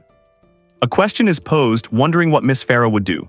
The scene then shifts to 3 years prior, where a young person calls out "Repair" and invokes a healing spirit, offering aid to the damaged. 3 years prior, Liddy cries out that she still can't do it, prompting a gentle my from someone nearby. In a field, Liddy is startled by a sudden snap during what appears to be practice. She calls out to Miss Farah, who reassures her, "It's nothing to cry over, Liddy. I can see you are working very hard." Miss Farah then offers to give Liddy a spot of advice. A woman teaches a younger girl to divide her difficulties into many parts, explaining that one must first learn to handle them one at a time. The girl recognizes this method, recalling it's how she initially learned. Meanwhile, another woman is shown struggling with the difficulty of creating a magic circle and performing an incantation simultaneously. The young girl understands and declares she will start with the magic circle. However, she then expresses her frustration to Miss Farah, admitting she can't even make a magic circle by itself, to which Miss Farah responds gently. Later, a person has a sudden realization, exclaiming, "That's it." The young woman realizes they should break down the overwhelming task of rescuing Princess Flora into smaller parts. She acknowledges that trying to do everything at once would be too difficult, especially since saving the princess means saving the country, but to do so, they must first defeat countless demons. This immense challenge is deemed impossible for them right now, leaving a small creature worried. The young boy proposes that they should aim for something easier to achieve, prompting a question of understanding. The young woman then declares that saving the princess and the country can wait. She clarifies her intent, stating that first, they should save Flora, the individual. The young woman, her eyes wide with determination, declares that they are going to kidnap Princess Flora. A small, agitated creature and a young man with a serious expression watch her. The young woman explains that kidnapping Flora will buy them time before Irugal can be crowned king, and her companion agrees. She then elaborates that after that, they will save Fenalicia by calling on the hero party for assistance. Liddy, giggling, admits the entire plan was thanks to Miss Farah's instruction, and a creature praises her fabulous idea. The man in the dark cloak shouts for them to wait. He acknowledges they might think they have a good idea, but insists it's far too risky. Declaring his objection, he refuses to discuss the matter any further, while the young woman who proposed the plan stands with a determined expression. The man asks if something is so. The woman states it's a coincidence, then declares she also has no intention of discussing the matter further. Addressing Xanamund directly, she warns him to heed her words, to which he responds with surprise. The young woman urgently commands Xanamund to abduct the second princess, Flora. Meanwhile, Veronica Fenalicia asserts her claim to the throne, stating she is first in line and holds the right to represent the king until a new one is crowned. Xanamund reflects that he had underestimated someone who had left the country to study abroad for 5 years, believing her to be merely an ignorant child. As he thinks this, 2 young women appear and a stark realization hits: royal blood is not to be underestimated. A hand clenches into a fist, accompanied by a sharp sound.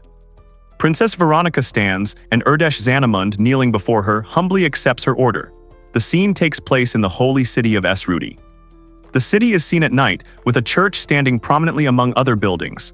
Inside the church, a figure kneels before the altar, praying, "O Lord." Kneeling in prayer, she asks for guidance. "Please illuminate the path we should follow." Suddenly, she exclaims, "Oh my," as a creaking sound echoes through the church. The praying woman hears a voice call out, "Long time no see, Donnie's ignore." Donnie's replies, "Indeed," and a traveler remarks, "It's been a long time." The praying woman, startled, asks why they have come to the holy city.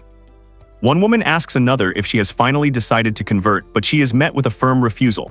Another character remarks that she was always quite the zealot, even during their past adventures. A sigh is heard, followed by the statement that if something is true, it is a very serious matter. A woman then urges Farah to listen, as the situation is still not fully confirmed. A monstrous figure reveals a disturbing possibility. It's possible the demon lord we defeated was not actually the demon lord. A young woman reacts with a bewildered "huh." A young man stands ready with his sword, the imposing figure looming behind him. The regal woman demands to know what the blonde elf-like woman means, but she promises to explain everything on the way. The elf woman then considers the implication that their previous foe might have been a fake demon lord. A horned warrior agrees that if the demon lord still lives, he must be defeated again, and invites the elf woman Farah to join them. Farah, looking troubled, asks where the real demon lord might be, but the answer is simply that they don't know.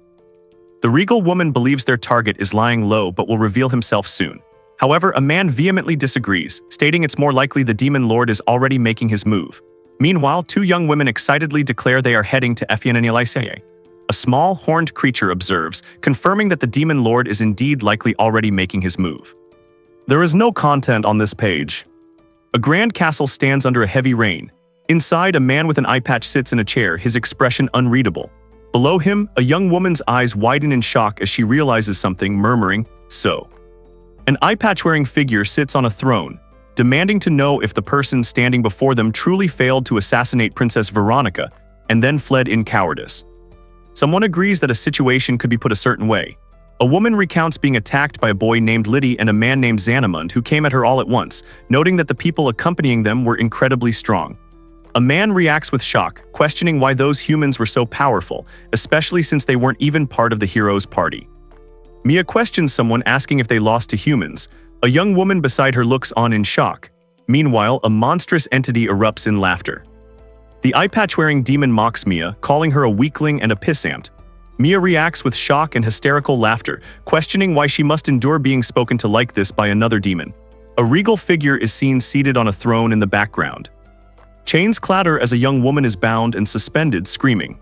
Nearby, another character cries out in pain and shock. The eye-patch-wearing man arrives, remarking on the situation. Meanwhile, a young woman struggles violently against chains, screaming in agony.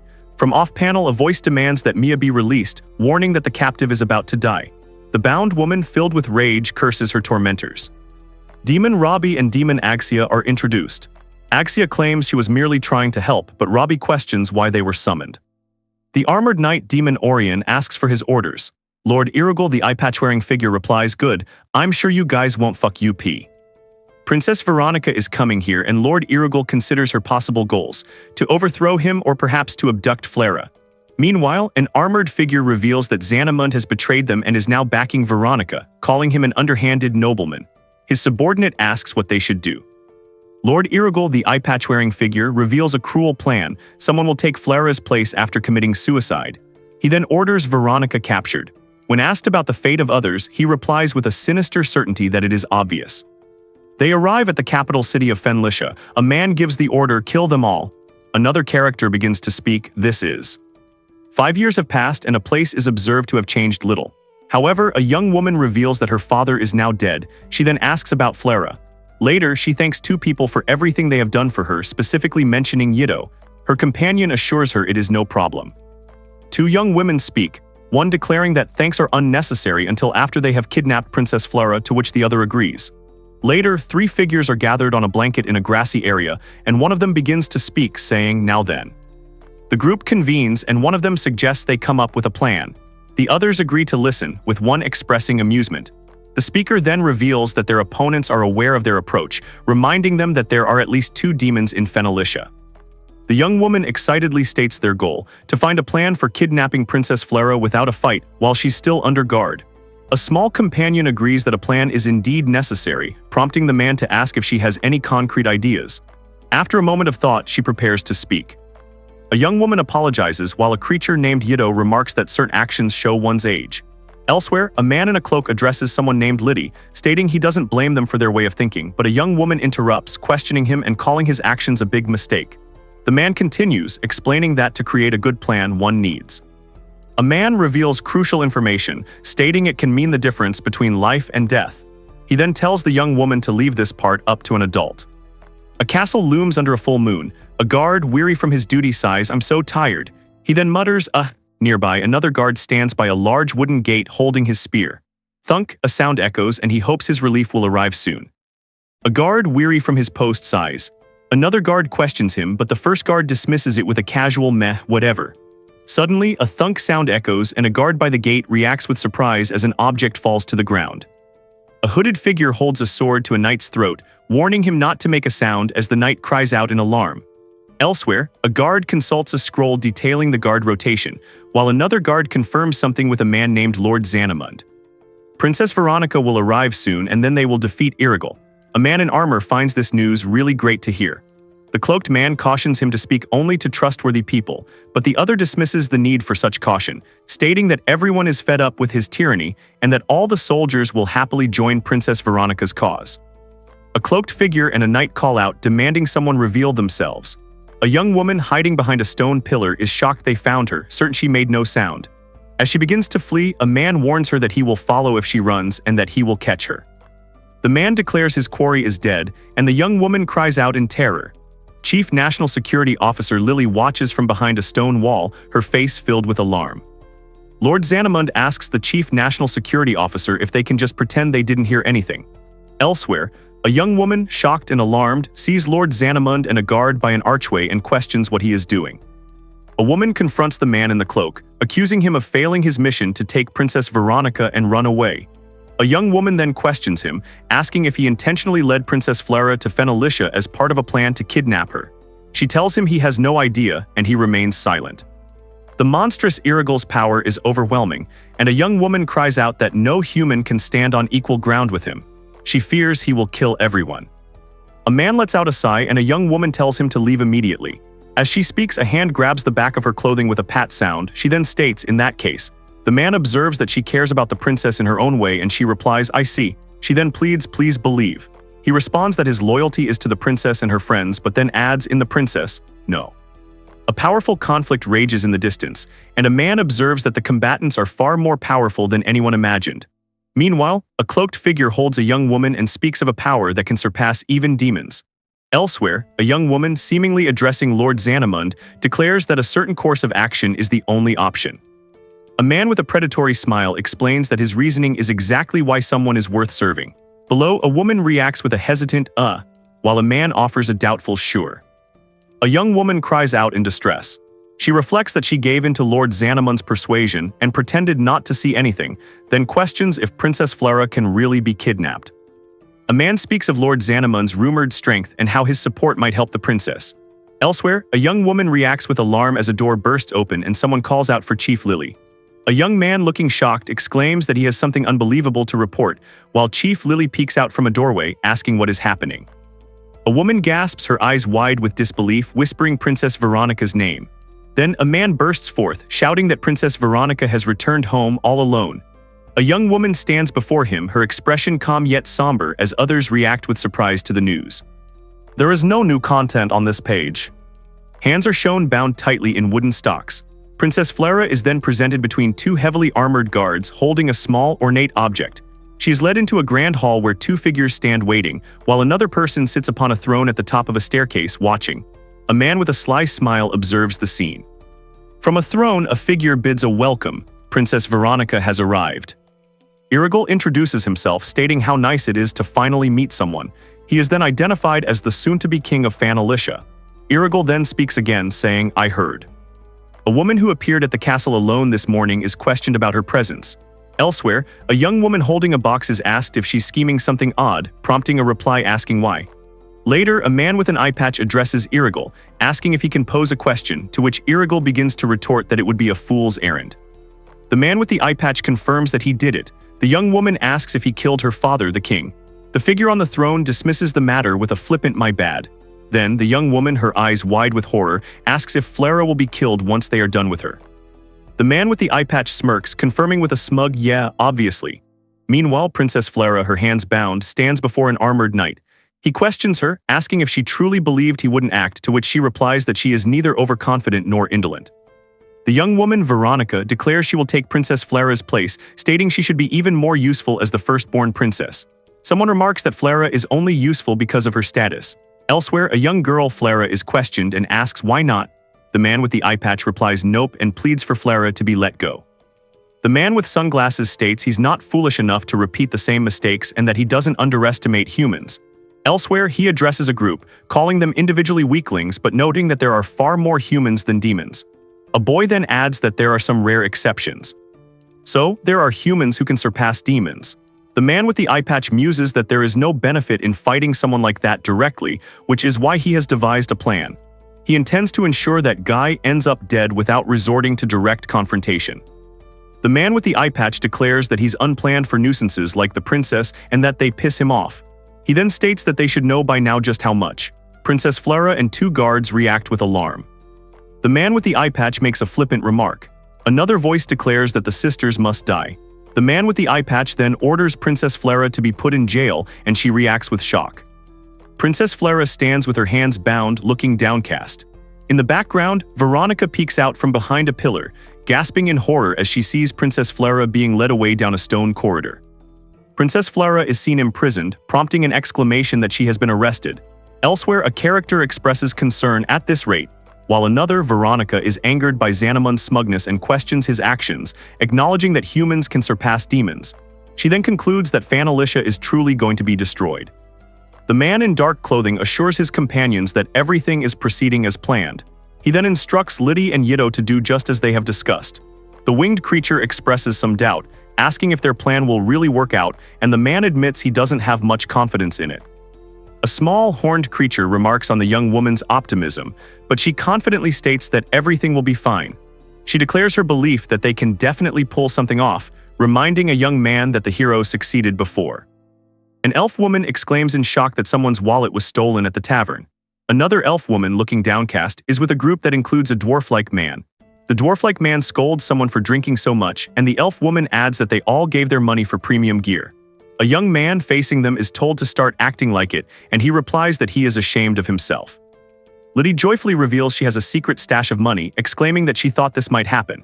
Her companions cheer, "Hooray, that's our Liddy." Meanwhile, a woman scolds someone for saying gross things in front of Liddy, while a man in armor, being embraced, resigns himself to earning something back with his body.